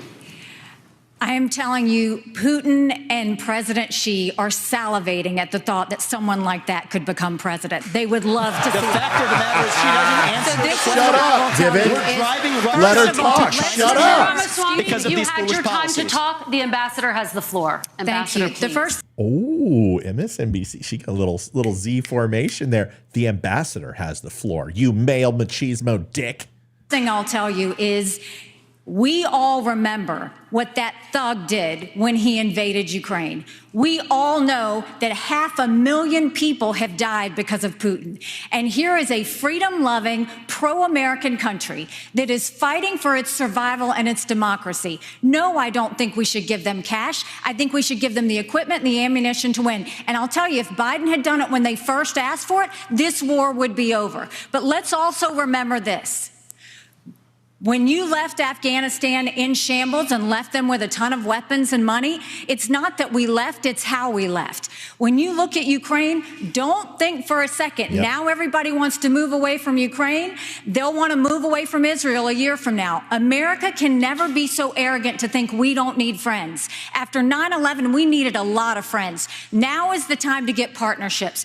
This unholy alliance between Russia, Ukraine, and China is real. There is a reason the Taiwanese want us to support the Ukrainians. It's because they know that China is coming after them next. There is a reason Ukrainians want us to support Israelis, because they know that if Iran wins. I don't care what your political disposition is. I don't care what your beliefs are. I don't care if you don't like chicks and skirt in politics. If you're not listening to her right now, you're making a very big mistake, because she's the only one on that panel who knows what the fuck she's talking about. When she says we need to collect friends, we do. Because if you look at the first Gulf War and then look at the second, there's no comparison in the allies. I mean, we had like what? The fucking Republic of the Congo was one of our biggest. But you look at the first Iraq, you had France, you had Germany, you had England, you had Japan, you had South Korea, you had every single major country on the planet, including Canada, Mexico. Everyone was in and supporting us. Okay, but then you go look at the second, and it wasn't there. We didn't have that support. The alliance and anti-American sentiment right now is bigger than it's ever been, and we're going to need it. We're going to need as many people on our side as possible, and you better start collecting and knowing where your friends are, keeping your friends close and your enemies closer. She's the only one that making any sense on that topic. It's the only candidate I've heard up there in 3 debates who has said this, that there is an axis of evil out there, and we must be on the winning side of this. Otherwise, bye-bye America. If you don't like Nikki Haley, I don't care. She's the only one who's had the balls out of all those men to say it, and you should respect her for it. That's just my opinion. And Liv, what do you think? I'm still trying to. You're walking in yeah, the buzzsaw. All right. I am. All right, keep listening. Russia wins. Ambassador. We have to see the combination of the three. Ambassador, thank you. Governor Christie, what is your take, and how long should Americans... NATO is not going to get involved in China. Sorry. NATO is not going to get involved in Africa. We have NATO for a very specific purpose, and it's not to defend the United States. Their interests are to defend Europe, not us. Yeah, I'm sorry. I don't trust NATO to do anything. I don't trust NATO to tie their shoes. be expected to help fund the war in Ukraine? Kirsten, let's remember the last time that we turned our back on a shooting war in Europe. It bought us just a couple of years. And then 500,000 Americans were killed in Europe to defeat Hitler. This is not a choice. This is the price we pay for being the leaders of the free world. And the fact is, this alliance is not just with Russia and China. Governor Haley knows this. Iran is in the middle of this as well, and so is North Korea. Yeah. And they are all working to support Russia right now. And the reason they're doing it is because dictators work together. People who believe in democracy work together. We must stand with all of those that are standing up for democracy and freedom in this world. And by the way, let's remind everybody of this. In 1992, this country made a promise to Ukraine. We said if you return nuclear missiles that were part of the old Soviet Union to Russia and they invade you, we will protect you. An American promise that's 31 years old is no different than an American promise that's made tonight on this stage. We need to stand by it. And those of us who forget history are doomed to repeat it. Yeah. And yeah, you might say Christie is a twit, but he's right. Sorry, I don't know, man. There's not much left in this world other than your word. And that is that was Bill Clinton who did that, by the way. And we traded missiles in Turkey, and that was done under Khrushchev and Kennedy, and we still have a relationship with Turkey. I can't tell you how many relationships we've brokered under the table with different countries, and we're only as good as our word. I never supported Ukraine in this. You knew this. I didn't give a shit about either country. I couldn't care less. I never felt Putin. I felt the only reason why Poland would happen is if he went into Western Ukraine, an accident would happen, which would draw Poland into it, but never his intent. He hasn't even blinked at Poland. He's done nothing remotely. Ukraine has launched more offensive against Poland by accident than Putin has. Give me a break. But if you're going to sit here and tell me that this doesn't have the rumblings of World War II, you're not paying attention. You're not watching what's happened. You're not looking. It's so eerily like World War II that I can't even begin to put my finger on it, except that the Russians are very similar to the Japanese. The Chinese are very similar to the German mentality. This is just a dyslexic version. You've got your day players inside. You've got the Jews as being a focal point in the Middle East. You've got oil and power and energy being a focus in Russia is what the Japanese wanted. Folks, I don't know if you're paying attention or not, but this has a lot of rumblings very similar to World War II. And you have a United States which has a little bit of a different situation. We are the English in this. We've got a very vast military. And we're kind of relying on Israel to keep the peace in the Middle East. And the one thing that allows that is their nuclear arsenal and their defense. And there's similarities. And is it exactly the same? No, of course not. It's not exactly the same. They're not eradicating 11 million people. But if they had their druthers, they would. I think we have to recognize that Christie might be full of shit, but I've never questioned him as far as legal focus inside the United States, schools, and from a military standpoint, the man's actually quite astute. Everything else, I can't stand the guy. I just want to shove a Krispy Kreme down his gullet. But when it comes to the law, schools, and geopolitical analysis as far as where we are against other countries, the man's read in. He knows his shit. So just because you don't like him doesn't mean you can't learn something from him. That's the biggest mistake we always make. To respond. And the absolute giving in to dictators, which is being suggested on this stage, just shows the immaturity of the approach. I'd like to Governor respond Christie, to that. thank you. Governor DeSantis, I'd like you to weigh in on this idea. Are you concerned that this could become a wider war if Putin is not stopped now? Well, any suggestion by Zelensky or anyone else that we're going to eventually have U.S. troops there, I can tell the American people when I'm president that will not happen. We are not going to send your sons and daughters to Ukraine. I am going to send troops to our southern border. If you look at the threats that we face, terrorists have come in through our southern border. I'm going to shut it down. I'm going to have the military. Yeah, I don't care that Christie's a weasel. I already said he was. Doesn't mean a weasel can't find a nut. Do weasels eat nuts, Liv? No, I don't. They're think carnivores. so. Yeah. Well, are they carnivores, or is know. Let me look it that meerkats are carnivores, but they're carnivores against insects, so that's still a carnivore. So yeah, so weasels would be meerkats. What's the other one? Togo and Pogo from Beastmaster. What are those things called? Well, those are a type of weasel. I just don't know what type of weasel they are. They're carnivores. So yeah, he's a weasel. And he might find a stray cockroach once in a while. But it doesn't mean we shouldn't listen to him. Folks, you have to listen to people to know what you don't want. And possibly there might be an idea that's in the room that you're not the brightest person in the room on a certain topic. Chris Christie usually is that person. But occasionally he will find a cockroach. They do not eat nuts. No, they eat. They're carnivores. They eat protein. Yep. Yeah, okay. All right. And I'm going to And yes, nuts can be protein. Don't start with me, people. I am not in the mood. deport the people who've come, particularly under Biden, who've come from the Middle East. Yes, a ferret. A ferret. That's what I was looking for. Ferret, Togo, and Pogo. Come from all these places. Now, Biden wants $105 billion.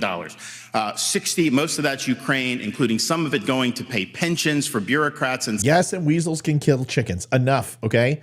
We're not going to... salaries. That is a totally ridiculous use of American tax dollars. He says he has money for border to try to do, and the media repeat that. When you look at it, what most of the money is money to process more illegal aliens into this country. How is that solving the problem? That's making the problem worse. And what does he do for the Indo-Pacific? A pittance. That is the top threat that we face. We need to bring this war to an end. We need the Europeans to step up and do their fair share. And we need to get serious about the top threat that this country faces, which is the Chinese Communist Party. All right, let's listen to a little bit of Trump. Sick. They're sick.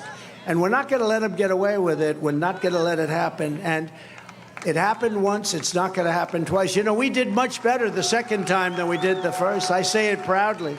We did much better the second time. You know, we won in 2016, and then we got millions and millions of more votes the second time. Never happened to a president. Usually a president will, if they win, they'll win with less votes than they got the first time because people get bored. You know, he's a boring guy. I don't think I'm too boring, but he's a boring guy. I got the largest number of votes ever gotten by a sitting president, and I got the biggest increase. There's never been somebody went from 63 million to, I believe, over 75 million. Okay, all right. Belief has nothing to do with it. The United States Navy has deterred an attack from China to the island state of Taiwan. But Ronald Reagan's Navy of 600 ships is gone. Now, the question to you is, and I'll start with you, Ambassador Haley, because you were in President Trump's cabinet. His goal was a 355-ship Navy. That's what he pushed for. He got to 300. It's now at 291. Is that big enough to deter and, if necessary, defeat an invasion of Taiwan? Yeah. China has the largest naval fleet in the world. They have 350 ships. Nope. They'll have 400 ships in 2 years. Doesn't We matter. won't even have 350 ships in 2 decades. It doesn't matter. China has built up their military. Doesn't It's matter. not just land, air, and sea. They're doing cyber. They're doing artificial intelligence. They're doing space. America needs to modernize our military. No. We need to do everything we can. The first thing is you go and you make sure you have the backs of Ukraine. That's why the Taiwanese want us to support Ukraine, because they know that sends the biggest message to China. The second thing is we go to China and we start being tough on them. No more sales of our American soil to China, and let's take back. Okay, everything else she said is fine. Okay, the United States could fight every other navy at once, simultaneously, around the planet, and they would not stand a fucking chance. Just from a resupply and logistics issue, We have the most nuclear carriers out of everybody. How many does China have? How many does Russia have? Ask yourself that question.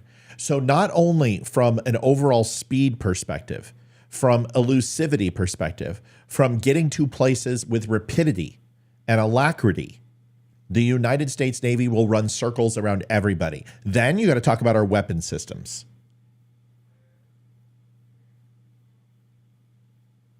We have to understand is that just because somebody has more ships, that doesn't matter. Just like people who have more people. China has billions. You're not going to go ahead and convince anybody that China is going to be able to operationally run a land war in the United States. It's just not going to happen. Logistically, it's impossible. So yes, they may have a lot of ships. That's wonderful. But it's not necessarily the amount of ships. This isn't World War II, where everybody's on the same level playing field and has the same weapon systems. You're talking about Russia's greatest asset that they have is their nuclear capabilities, which they will not use. After that, they have a bubblegum fleet.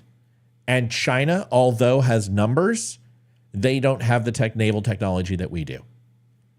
So doing an offensive against the United States is something that would be absolutely impossible for China. They couldn't even run a blockade in the South China Sea at this point. The Japanese Navy and the United States Navy could hold off the entire China fleet. And that's like 25 ships. Everyone needs to relax when it comes to China's Navy. There is nothing like us. Okay? Great. What they've already stolen. Then you go and to the universities. No more having millions of dollars go to our universities. Then we will go and end all formal trade relations with China until they stop murdering Americans from fentanyl, something Ron has yet to say that he's going to do. And then we modernize our military. When we strengthen our military, when we modernize it with the focus of cyber, artificial intelligence, and space, when we make sure that we have the backs of our friends, whether it's in Israel, whether it's in Ukraine, and we should be arming Taiwan. Make sure they have the equipment they need. Make sure they have the training they We are. need now. There's nothing China fears more than knowing that America will have Taiwan's back. Let's make sure that we show it by making sure they have the equipment they need. Governor DeSantis, my question is specifically about the Navy. It's at 291. It's going to go down perhaps as low as 280. Is it enough? And what would you build if you were going to build more? Not enough. We have to have the ability to back up a strategy of denial of President Xi's ambitions. And one aircraft carrier can replace 25 ships. Okay? 25 ships. If you're going to build anything, build more nuclear carriers. We've already have plenty, but if you really want to go ahead and build anything, that's your most bang for your buck. The second is subs, specifically ones that can go ahead and launch from 50 feet to 100 feet down and launch intercontinental ballistic missiles or tomahawks with nuclear tips. You want to scare the shit out of the world? Start building nuclear subs again. Build boomers. You go ahead and put 10 of those on the docket for the next 10 years, and you're going to see the proverbial rest of the country shit their proverbial pants. Because they can't find them. They can't find the ones we have now. Build subs. Build a lot of them. That's going to stop it. And our Seawolf, I can't even... Do you guys understand one Seawolf class submarine can probably take out at least a tenth of the Chinese fleet? You just don't understand, folks. It's like saying our Air Force. You notice how nobody's saying Air Force? Why? Well, because the Russian Air Force and the Chinese Air Force is obsolete to our F-22s and our F-35s. They can't get our high-altitude bombers. They can't get our stealth technology. They can't match our over-the-horizon targeting. We won't even need to get 500 miles within their Air Force and we'll shoot them down. Why? Well, because we don't have a big Air Force as some of these countries, but the technology is way far ahead than they. And look at what we're spending. Look how much we're spending. Our defense budget is more money than every other country's combined. Multiple times. It's multiplicative. Let's everyone relax. Let's just chill. Liv, Yes. get off. I want you out of here. Go get some Okay. rest. You've been working all day. I know you're tired. I can feel it. I can see it. I'm going to be off here shortly. I love you. Get out of here. Okay. Say goodbye to everybody. Bye, everyone. Everyone, go say hi to the kids. Go love the kids. All right. Get out of here. Night, y'all. Love you, babe. Love you. I can tell. She's tired, folks. Yes, I She's am. like just sitting here going, Ugh. Love you, sweet pea. Love you. If China is able to be the world's leading superpower, that will affect you and your family in ways that are going to be very bad. They will export authoritarianism all around the world as the cost of doing business. They will impose things like social credit scores and internet monitoring. So this is, to this generation, what the Soviet Union was to the post-World War II generation. I've already released a plan. We're going to get to 355 ships at the end of the first term, 385 ships at the end of the second term. But when you say play, do you mean like play or play? Both. It's a date. Going to have a path to 600 ships over the next 20 years. I think the future of freedom is going to be determined in the Indo-Pacific. We have a strategy not just military, but decoupling from the economy and fighting them here at home with their cultural. You know, Ambassador Haley said somehow I wasn't doing. She welcomed them into South Carolina, gave them land near a military base, wrote the Chinese ambassador a love letter saying what a great friend they were. That was like their number one way to do economic development. In Florida, I banned China from buying land in this state, and we kicked out on our universities, and we kicked the Confucius Institutes I'm interested in getting this answer. She's going to have to answer that. He's not lying. out of our universities. We've recognized the threat, and we've acted swiftly and decisively. Senator Scott, you've been in the Congress since 2011. Defense spending has fallen over that entire period of time. Where are we going to get the money, and what would you build, and what kind of ships to deter China from attacking Taiwan? Well, two major things. Just invest old back to America. Looking for specific. War is economics. Rebuild. Where would you build it? When would they be in the water? How big would the fleet get? First answer is end the toxic divest to invest program. For people who don't know about that, we're decommissioning ships in the South China Sea. The foundation of war is economics. Rebuild our defense industrial base at home. But here's the dirty little secret. Our actual defense industrial base depends on China for the supply chain, for the F-35 jets, for the ships that we're building. Think about this. Why are we stockpiling that if it isn't to actually be strong against our enemy, China? We depend on them for that, just like we depend on them for pharmaceuticals, just like we depend on them for semiconductors. So here's why we can't get tough with China. It's because we depend on them for our modern way of life, and we have to declare economic independence from our enemy. That's the Declaration of Independence that Thomas Jefferson, at the age of 33, would have signed. And today, if he were alive, that's the Declaration of Independence that I will sign as the next president. I do have to recognize that Ron DeSantis was... What? How many times is he going to go ahead and say that he's going to rewrite the Declaration of Independence? That went over like a lead balloon the last time. What the fuck is this guy talking about? Yes, we have dependence on China. More importantly, our semiconductors comes from TSM, Taiwanese Semiconductor. We also buy semiconductors from Germany. We buy them from Britain. We buy them from South Korea. It's not just China, okay? Yes, our pharmaceuticals, we've been slowly going ahead and allowing other pharmaceutical companies in Mexico and Canada to bleed into our system. Yeah, we need to do that, of course. Of course. There's things we buy overseas, and in war, you can't stay clean from that.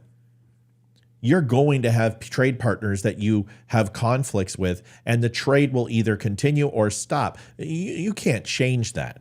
And yes, we need to stop some of our dependence on China. There's no doubt. Of course we do. But to sit here and make it sound like everything we get is from China, if we have a conflict with China, the biggest thing that's going to happen is textile, Walmart, commercial goods. That's what's going to hurt us first and foremost. And if they get into Taiwan, well, then we're talking about crippling the U.S. economy, because without semiconductors, we lose PlayStations, we lose vehicles, we lose home arming systems, we lose heaters and dryers and washers and refrigerators, we lose our fucking phones. Those type of things will cripple the world because we've grown soft. Let's focus on that. And that means we have to protect Taiwan. This guy is just like, oh, let's just get out of there and let everyone fend for themselves. If you go ahead and pull out and allow China to go into Taiwan, you will see the complete collapse of the U.S. economy. Let's keep it real. Jeez Louise. Correct about acknowledging Nikki Haley's tough talk when she was ambassador to the UN, calling China our great friend, bringing the CCP to South Carolina. What he left. He is wrong about China. Timothy, you listen, you're obviously a Vivek fan, and that's fine. You can be a Vivek fan. I've got no issue with that, whatever. But he is wrong about China, because China isn't the singular focus. It's what China can do. China wants economic superiority. They're very easy to predict because of that. Taiwan is the number one threat. It's not China to us. It's China to Taiwan. That is how they cripple us economically. Just like if we were to hit Iran, it's not hitting Tehran. It's not hitting their command and control. It's hitting their oil reserves. It's hitting their oil productivity plants on islands. That's the one you want. You hit Iran there, it is their weak target that we can hit with B-52s, and they'll never even see us coming. We will flatten their economy in one shot. Very similar to what we did Iraq in the Gulf War, is hit their oil fields, hit their oil reserves. It has an impact. Russia, pretty simple. All you got to do is go ahead and stop all imports coming in from the north. There's a lot of food that goes out. You go ahead and stop their ability to export, and you put subs all along their major inlets and their overall ports. You're going to crush Russia. If you want to hurt China, stop them from grabbing Taiwan. That's how you stop them. But to say that he's right about China, listen, Vivek's right about very little, because the thing is that he may say the right thing, but he doesn't have a plan to stop it. All he does is go up there and hit his talking points. That's what he does. He's trying to be Donald Trump. He's not. Left out, though, Ron, and be honest about it, there was a lobbying-based exemption in that bill that allowed Chinese Yeah, I didn't call him Vivica. So, and if I did, it's because I'm tired. I've been up since 4 o'clock. How about you? nationals to buy land within a 20-mile radius of a military base lobbied for by one of your donors. Are we supposed to call him Vivek? It was Vivek. Now it's Vivek. Which one is it? Is this like Kamala and Kamala? Is this what we're supposed to do? Is we're going to play name games with this fucking guy? So I think we have to call a spade a spade. We need politicians who are independent of the forces that increase our dependence on China. My message to Xi Jinping is this. You are done buying land in this country. You will not donate to universities in this country. U.S. businesses won't expand into the Chinese market until you play by the same set of rules. Mr. Ramaswamy, you're kicked out of the WTO, and you actually have to have accountability for the COVID-19 pandemic financially, which unleashed hell on the world. We have to hold them accountable. Do you have a number and a plan? I think that we need to increase our naval capacity by at least 20% over the course of the next several years and be able to meet our AUKUS agreement standards. There is no feasible way, if we were building 24 hours a day and every inlet was working, every sub base, every dry dock was working around the clock, 24 hours a day, World War II capacity, could we increase our Navy by 20% in the next few years? This guy doesn't know what the fuck he's talking about. Dry docking a sub, it takes anywhere from a year and a half to, love you, buddy. Love you. Anywhere from a year and a half to go ahead and build a sub from scratch. Dry docking takes 6 months. You want to build a carrier? These things are on years, not months, schedules. It's this guy. This fucking guy. I can't, this fucking guy. I can't fucking this fucking guy. Right now, we are at risk of not even being able to meet our AUKUS standards with Australia and the UK. So what we need to do is have a plan that reverses the trajectory of the divest to invest program Hugh, I'd like to by respond. 20% over the next 3 years. Governor Christie? You know, my first observation, Hugh, is that nobody answers your question. And my second observation is these three in the middle think they're the enemy. This is the trajectory of the divest to invest program Hugh, I'd like to by respond. 20% over the next 3 years. Governor Christie? You know, my first observation, Hugh, is that nobody answers your question. And my second observation is these three in the middle think they're the enemy. I know China is the enemy, and that's what we should be focused on. So let's be really clear.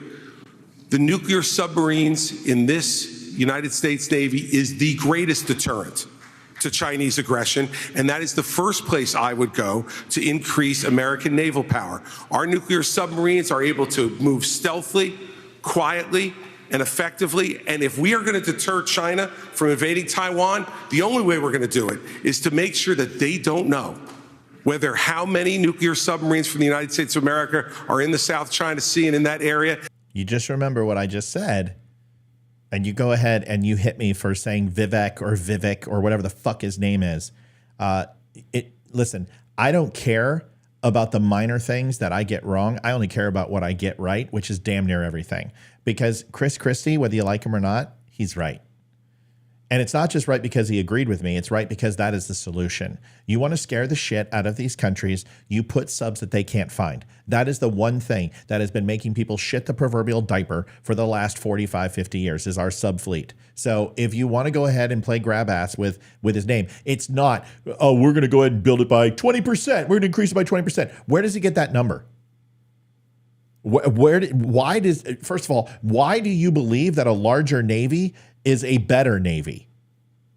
Why do you believe that the advancements in technology that we do have, along with nuclear, with certain weapon systems, with our over-the-horizon targeting, with our ability with direct energy weapons that we also do have and possess on our ships, why do you believe that more ships is necessarily a good thing? He can't answer that question. Which brief are you referring to that says that we should increase our Navy by 20%? And why do you feel that that's a good thing? Second, who are you going to get to actually drive those ships? Considering that we can't meet our recruiting goals as we stand. How are you going to increase the Navy by 100,000 people? Because that's what 20% more ships equate to. When we can't even meet our recruiting goals right now. So this guy doesn't know what the fuck he's talking about. So if I got his name wrong, that's because he's a no-name shit who needs to be off the stage. He is a corporate shill. He is a 100% vaxxer. He is 100% for all of the things that you despise, but you can't go back into his Twitter history longer than 2 years because he fucking deleted it all. But if you actually dig up on this guy and learn a little bit about him, you will find that he is a wolf in sheep's clothing. So Ramaswamy, Vivica, whatever the fuck his name is, I don't care. Because honestly, Chris Christie has done better in this fucking debate than Vivek Ramaswamy. And that's saying something. Krispy Kreme is crushing him. So I don't know. I don't care about baklava shawarma. I don't give a shit. And ready to strike on them if they decide to move on Taiwan. And so we, as our first priority, need to go directly to our nuclear sub-program, Hugh, and we need to increase it drastically. Did I just say baklava shawarma? I'm going to call Trump. When he turns on Ramaswamy, I'm going to tell him to call him baklava shawarma. Would be priority number one. Ships would come next. But to me, the ships are secondary choice here. The submarines are the single most important thing that we could be using to deter China.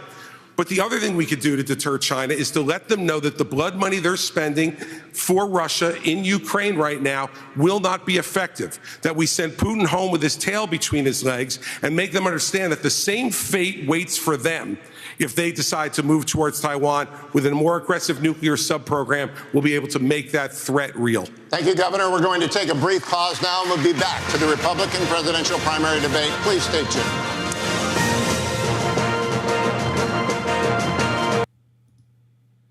You're going to have World War III if we're not careful.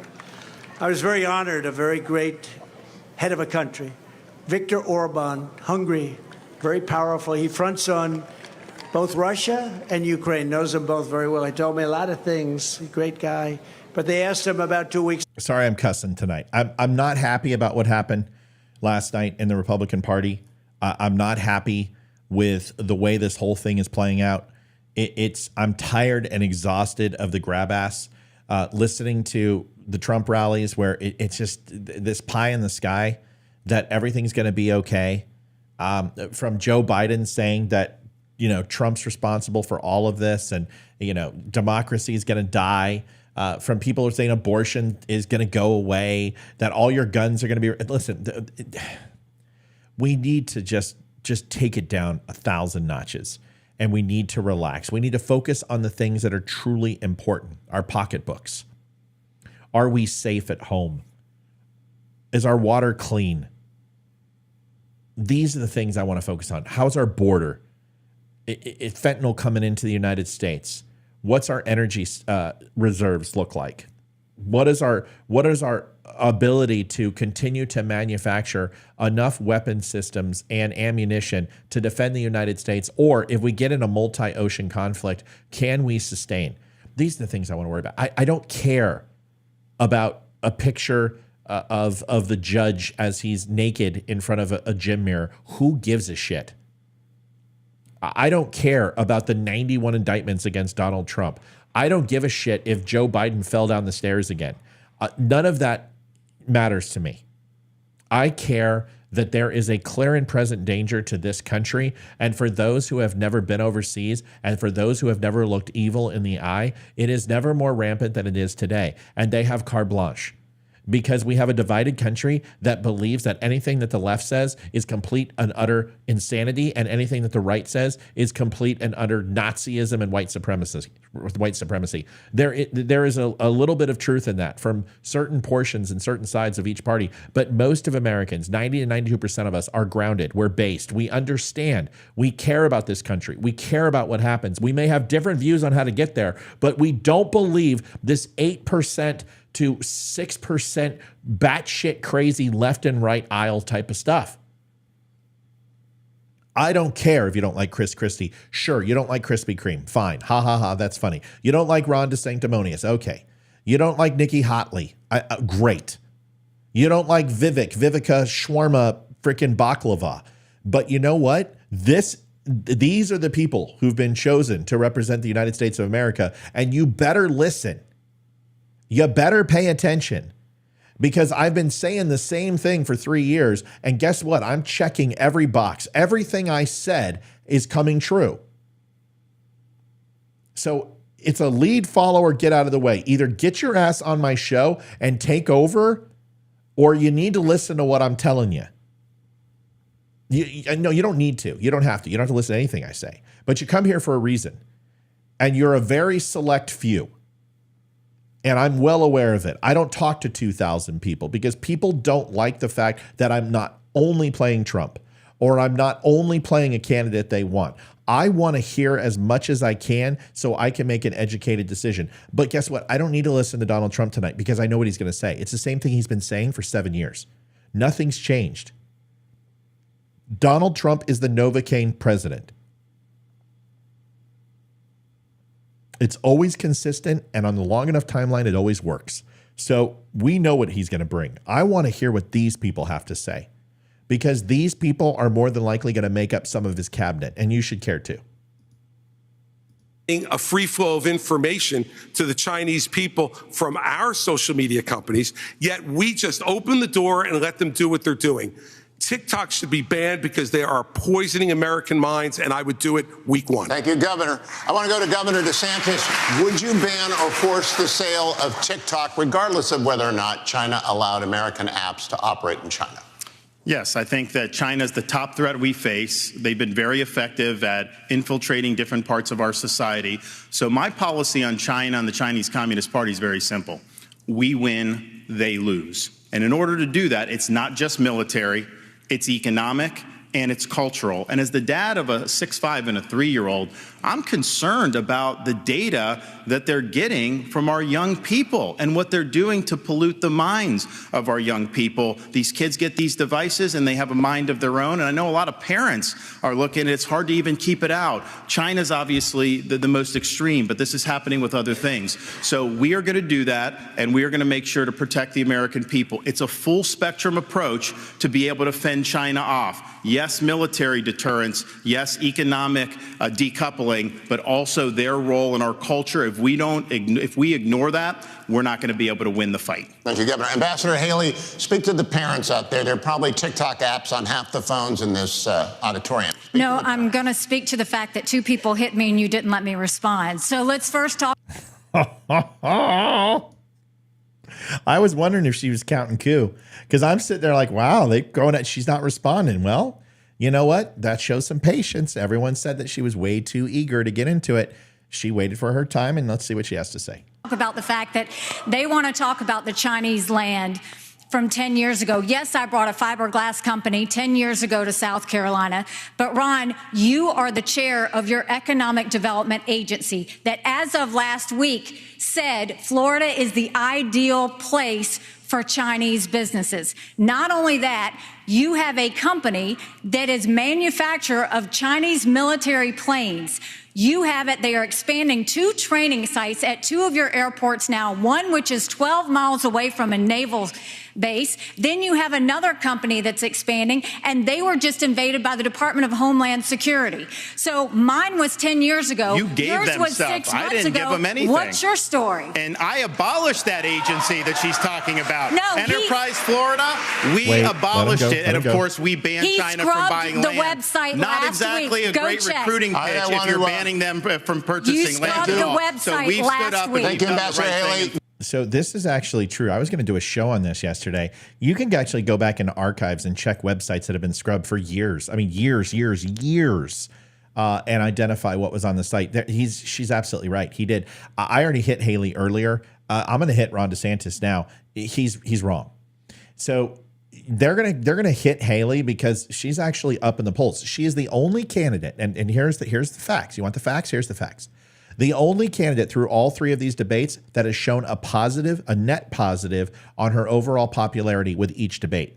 She is the front runner. Whether you like this or not, whether you believe it or not and say it's DeSantis has been declining every single debate. So they're going to hit her. They're trying. These are not landing.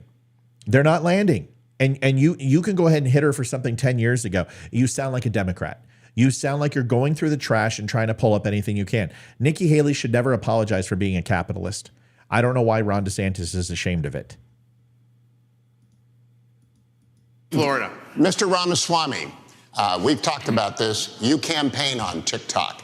How do you get TikTok banned if you use it? Well, I want to laugh at why Nikki Haley didn't answer your question, which is about looking at families in the eye.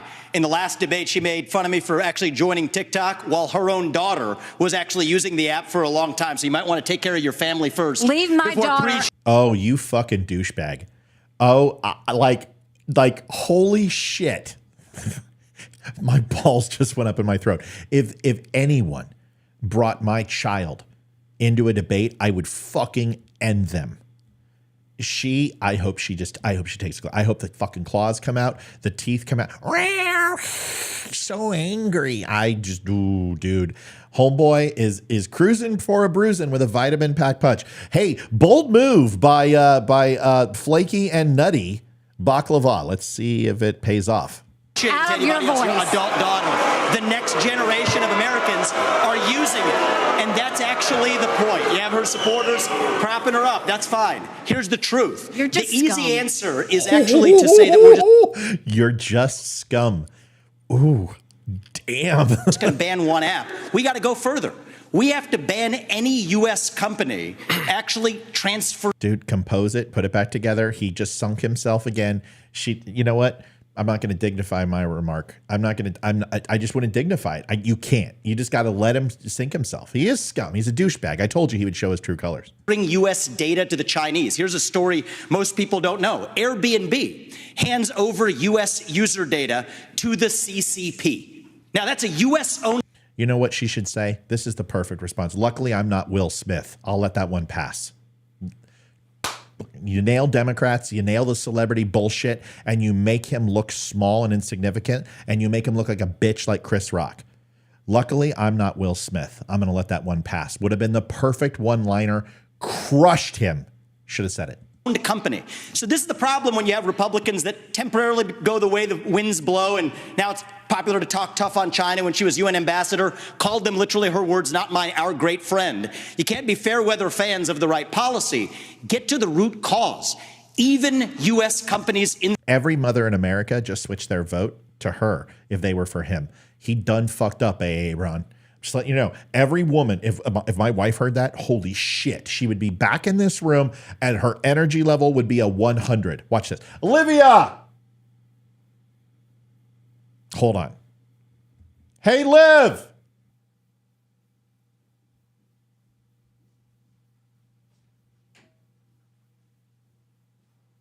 Where's mom? Vivek Ramaswamy just said they were talking about TikTok. They were just talking about banning TikTok, and Vivek Ramaswamy says, "Well, you know, to Nikki Haley, well, one should talk. Your daughter was on TikTok, and she has her own account, and like Nikki Haley was just like, holy shit, crowds booing him, everything else." And I was just telling everybody, I said, if my wife heard that, she would be so pissed off. So and she's like, "You're scum." And, you know, you take my daughter's name out of your mouth. I just went off on it. So I thought you'd want to know. I would have been like, why are you looking? Yeah, that's my daughter's like, why are you looking at my daughter? What the hell's wrong? How sick are you? You looked up my child, Hayden. That's even better than one. What I said was, "You're lucky I'm not Will Smith. I'm going to let that one slide." Would have been it. Right. Yeah, Hayden, that was better. Yours is better. Why are you looking at my whatever-year-old daughter on her personal page? That was. Why are you searching up my child? Yeah, why are you looking up? Why are you looking up kids on TikTok? That's a little weird, dude.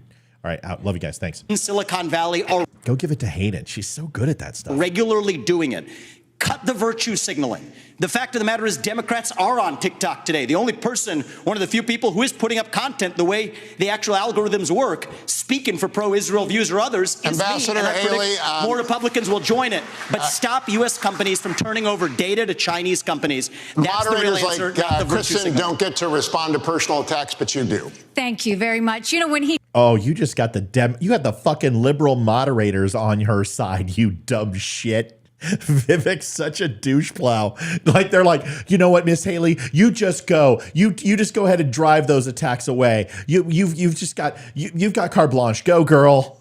He talks about me praising China. He doesn't know the fact that the reason China was praised was because I negotiated with China and Russia the largest set of sanctions against North Korea in a generation. That is literally the reason North Korea stopped testing ballistic missiles. So I said China did good on their part. That was a negotiation She's 25 years old. So, you know, but either way, why are you looking up a 25-year-old? Friend is what you said, Nikki. Those are your words, not mine. And so just own up to it. You would never you can have change been able your to mind. get That's that allowed. negotiation But don't done. lie to the people about what you've said or what you've done in South Carolina. My you have brought entire them to South career Carolina. at the Ron is United right Nations. about that. Every day I fought China, and I did it Look at the by actual making sure hard no facts. one You could brought get them to this any country. agency heads in UN. You know what, Vivek, and your hero Donald Trump said that Xi Jinping was a great man. He also said he was very, very smart. So when you are in diplomatic relations, you can't always use a baseball bat, you stupid shit. You also can't flip-flop and see, I don't like this guy. I don't like this guy. And it's not because he went after a woman. It's not because he went after her kid. It's just because he's petty. He's petty. All he's trying to do is get the VP nomination with Trump. He is a suck up. His nose is brown, not because of his skin color, but because it's so far up Donald Trump's ass, he can decide and figure out what he had for breakfast this morning. Did it by making sure that we called them out on human rights. I did it by making sure that we held them accountable on everything that they did. That's the reason we got out of the Human Rights Council. That's the reason we called them out. And there's not been a day I haven't Nikki, stopped. Senator Scott, it is your turn. Policy experience with the millions you made afterwards. Everybody else is hanging on to the rules here, Mr. Ramaswamy. Senator Scott. Thank you. We should. I appreciate y'all clapping for me already. This is wonderful answer. Love this. Without any question. What we should do is ban. See, I like Scott. He's just not going to win. And I can't sit here and listen to him because I got to go. But I like the guy. He's great. There's nothing wrong with Scott. He's just not a president. He never will be. TikTok peer provide. The third thing that Biden temporarily eased sanctions to encourage. I'm going to. President Biden have taken different approaches to Nicolas Maduro's regime with little result.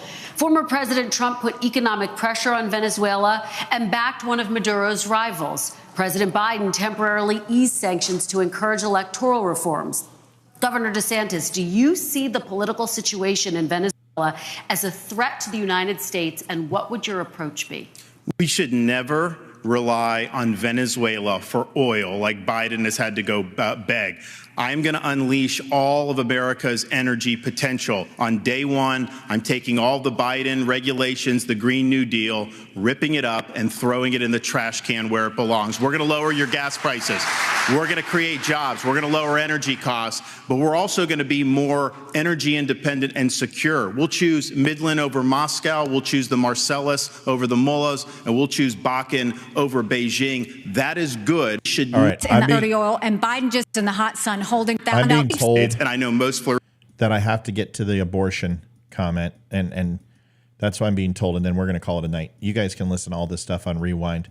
You just remember what I said about shawarma. Just saying. Told you that guy was dirt. Told you.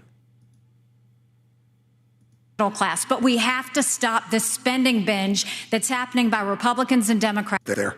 And then ask into a cost of living. But he added, wages levied to fit about what's Afghanistan and Iraq wars combined. We lost 75,000 Americans last year.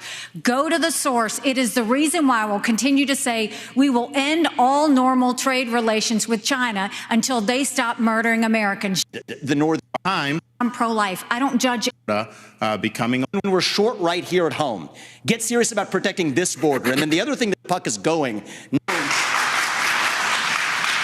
Let's talk now about last night's election results. Abortion rights supporters saw victories in Ohio and Virginia following earlier wins in states like Kansas and Kentucky. Governor DeSantis, first to you, how do you see the path forward for Republicans on this issue? Well, I stand for a culture of life, and I understand that it's important that everyone gets a shot. Listen to that statement right there, because that is going to be the new Republican push. I've heard this now from 5 or 6 different pundits. I saw it in a few articles. The culture of life. I think you're going to see a shift in Republican talking points in regards to pro-life. I think it has negative connotation to it. A culture of life. I think they're going to start bringing it more to what Leroy says, and got to give Leroy credit here. He has really focused on the right to life, the pursuit to life, liberty, and the pursuit of happiness. He has made that connection and uses the words of the Constitution and the Declaration of Independence to bring it back to this culture of life. And I think it will resonate with people, is that we don't necessarily have to be focused on banning abortion. We don't have to be focused on stopping all abortion. We need to focus on making abortion what it was always supposed to be out, an emergency situation, a situation that wasn't out of convenience, but out of necessity, that was out of the pursuit of life, the respect for life, the choice of choosing maybe your own life versus another out of a necessity. This is something that I think Republicans, I am in full applause for. They need to move away from pro-life. Democrats have moved towards this is a choice of health, and they have gotten away from pro-choice. We need to move away from pro-life. It must be a culture of life. If we do that, I believe we're on the right path. I really like where DeSantis is going on this, and I do like where the trade winds or the headwinds are moving us in this conversation. I'm reminded of a story about a young mother who was struggling in Jamaica about 45 years ago. She was counseled to not have a baby because she was poor, baby wouldn't have opportunity, and she came close to have an abortion, but she decided to have the baby, born poor in Jamaica. And the reason I know that story is because Virginia's screwed. Paul, Virginia's screwed. It doesn't matter. They have the House and they have the Senate. Youngkin will get nothing in. He's got 2 years. His presidency run is pretty much. If he runs, he's going to get shellacked. They're like, you can't even unify Republicans in your own state. How the hell are you going to do it across the country? So Youngkin is not running now. He'll run in 2028. Yeah, this is a nightmare situation. To get Virginia is a huge blow. And honestly, I've said it all along. Abortion was going to be on the ticket. It was the only thing that Gen Z was going to vote on. They sold it to America. They wrapped it in a nice little bow. And Republicans did nothing except, That's all that Republicans did. They did not have a platform. They did not. You go watch my video from today. It'll answer all your questions. But that's what they did. That's not true. Well, that doesn't win, unfortunately. When you have millions upon millions of ads running out there, and you don't have every single Republican standing unified on press conferences, on the news, running their own counter commercials to shoot this stuff down with a message of, this isn't about lying. This isn't about he said, she said. Here are Republicans' values. This is what we want to do. Here's what the Democrats want to do. It is an absolute batshit crazy fucking left. This is, they want up until, look what Ohio just did. So if you think that Democrats don't want up until the baby is born to abort that child, you are not paying attention. They are going, just like they think that all Second Amendments want machine guns. Well, we do.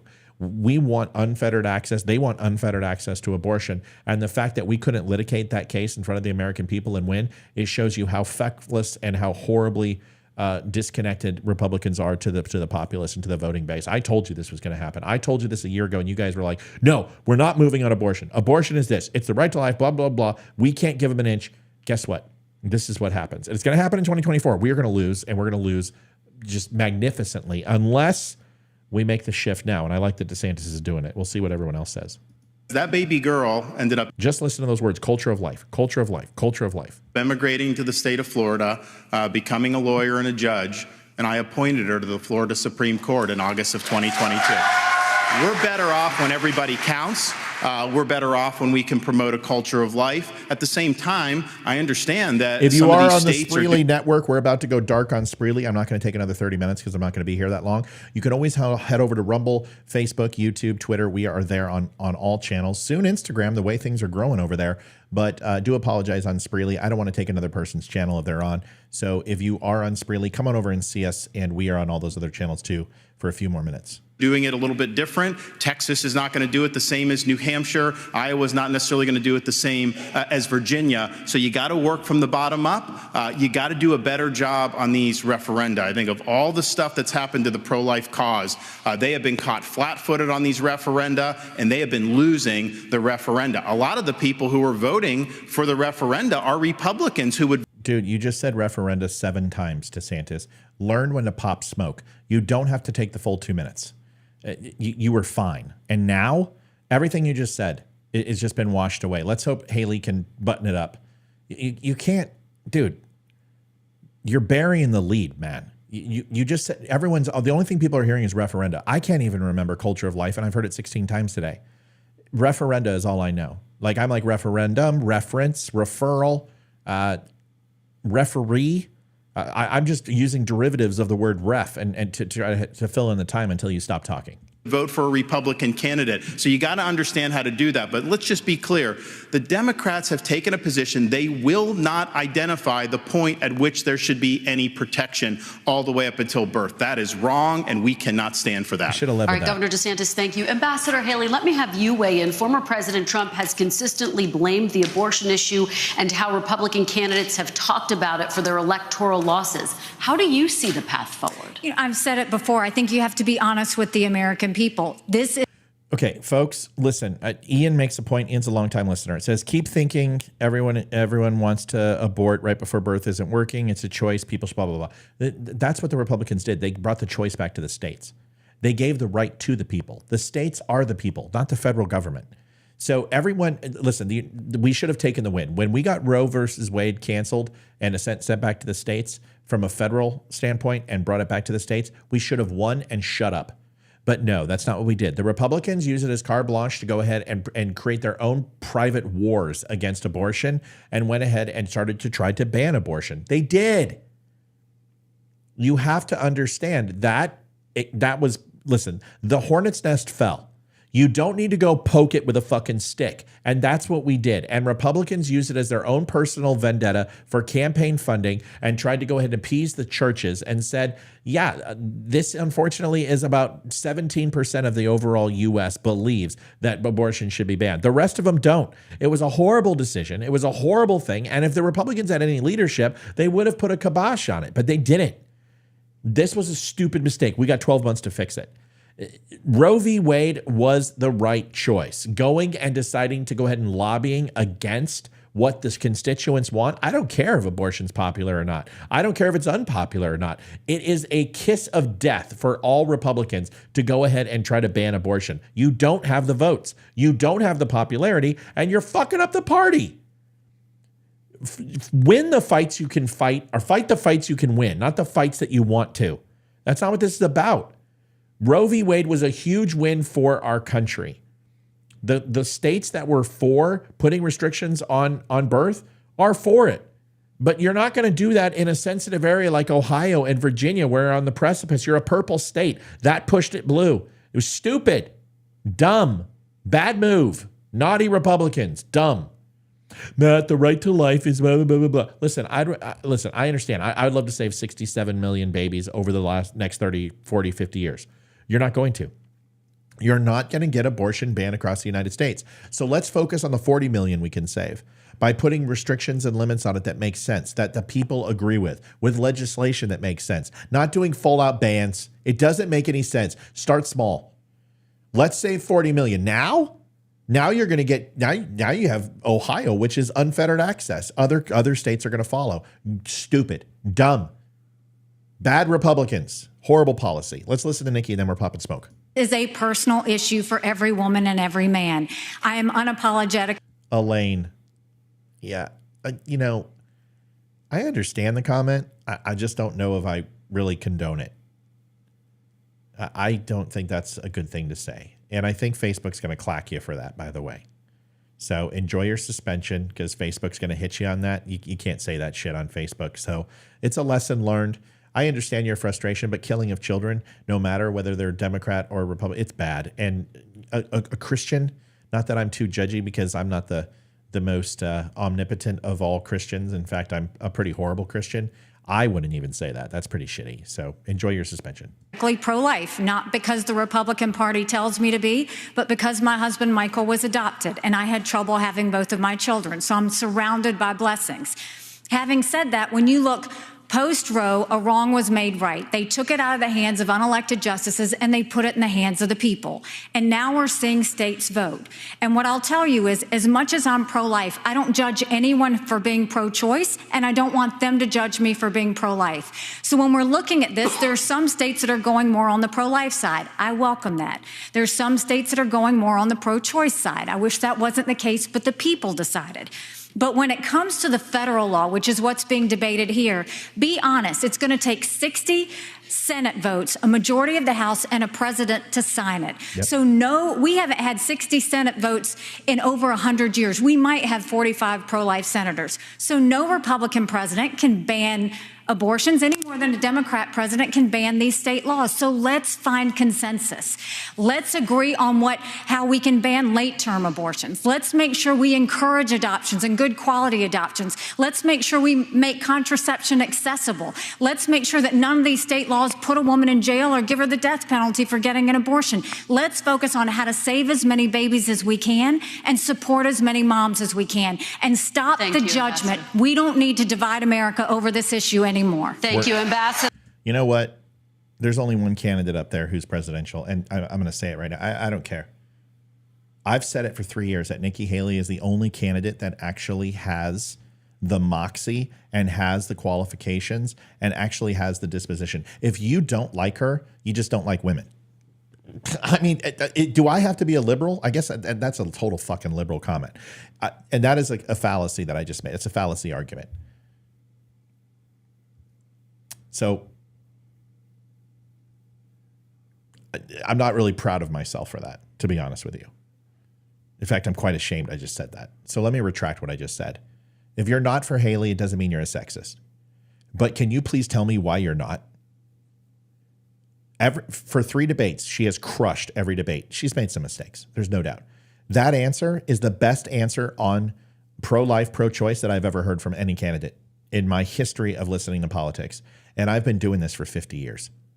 I've been listening since I've been 6 years old. Please tell me that I'm wrong on Nikki Haley.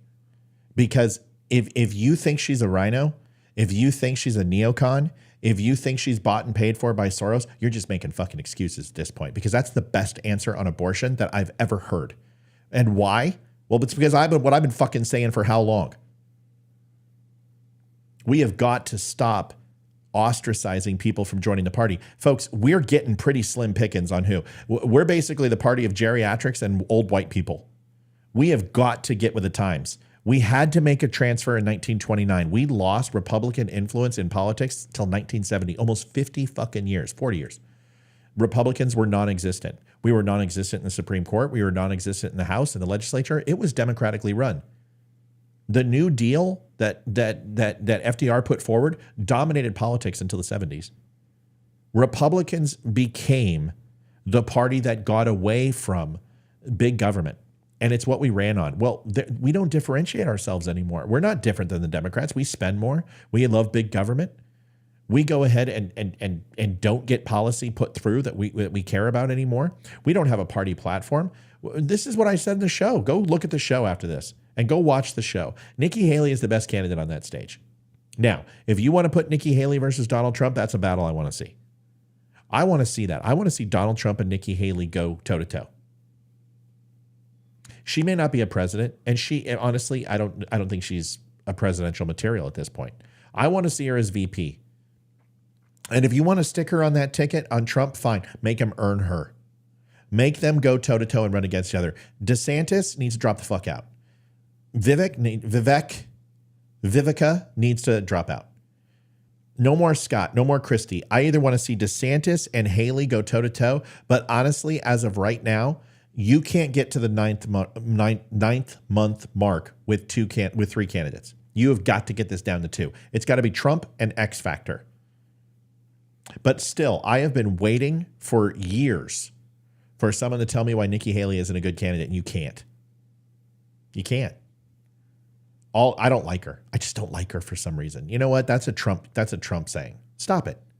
I'm not pushing her on you. I don't want her to be president. I don't think she's ready. But I think she is a viable candidate for president of the United States, at least to run and take this as far as possible. Because I love a Youngkin and Haley ticket in 2028. I also love, if Donald Trump is going to be the candidate, I love a Haley and Trump ticket. I believe it's a winning ticket. And it's the only way Donald Trump can win. He needs a woman, and she's the only woman who's ready. She's the only one. You have got to get her on the ticket with President Trump. She will actually lend him some credibility. Women voters will come back to the fold. Minority voters will vote for Trump. It's the only way he can win. You got to give it to her. She crushed it. She's crushed it for 3 debates in a row. And the people who used to shoot her down are now on her side. Why?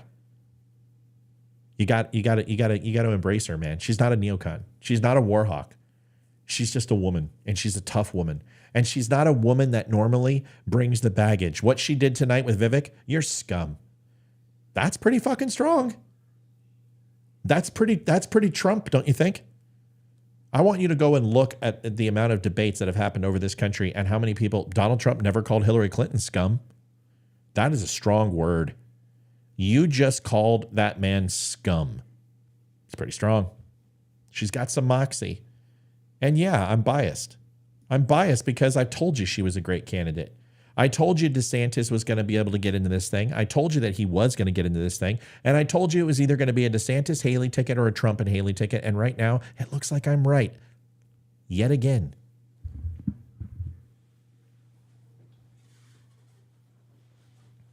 I'm ready for anyone who can get us out of this frickin' mess. Amen to that, sister. Folks, thanks for watching the Don't Unfriend Me show. I want Trump and Nikki too. I think it'd be a great ticket.